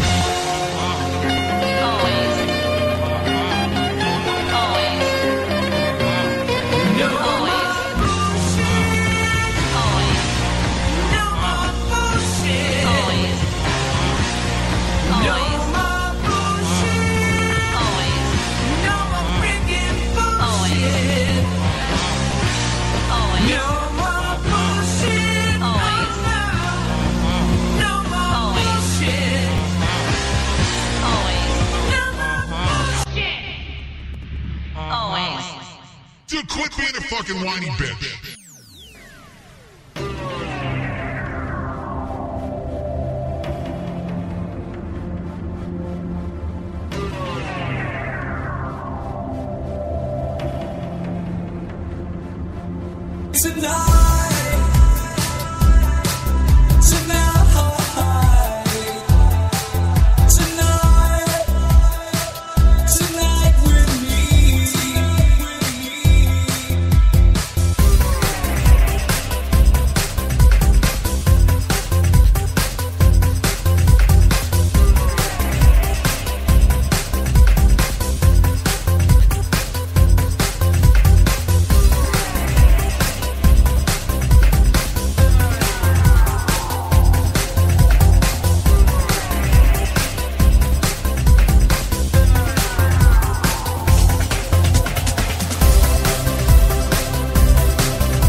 This morning when I woke up outside, the rain was falling.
Pete Santilli Show does not have your best interests in mind.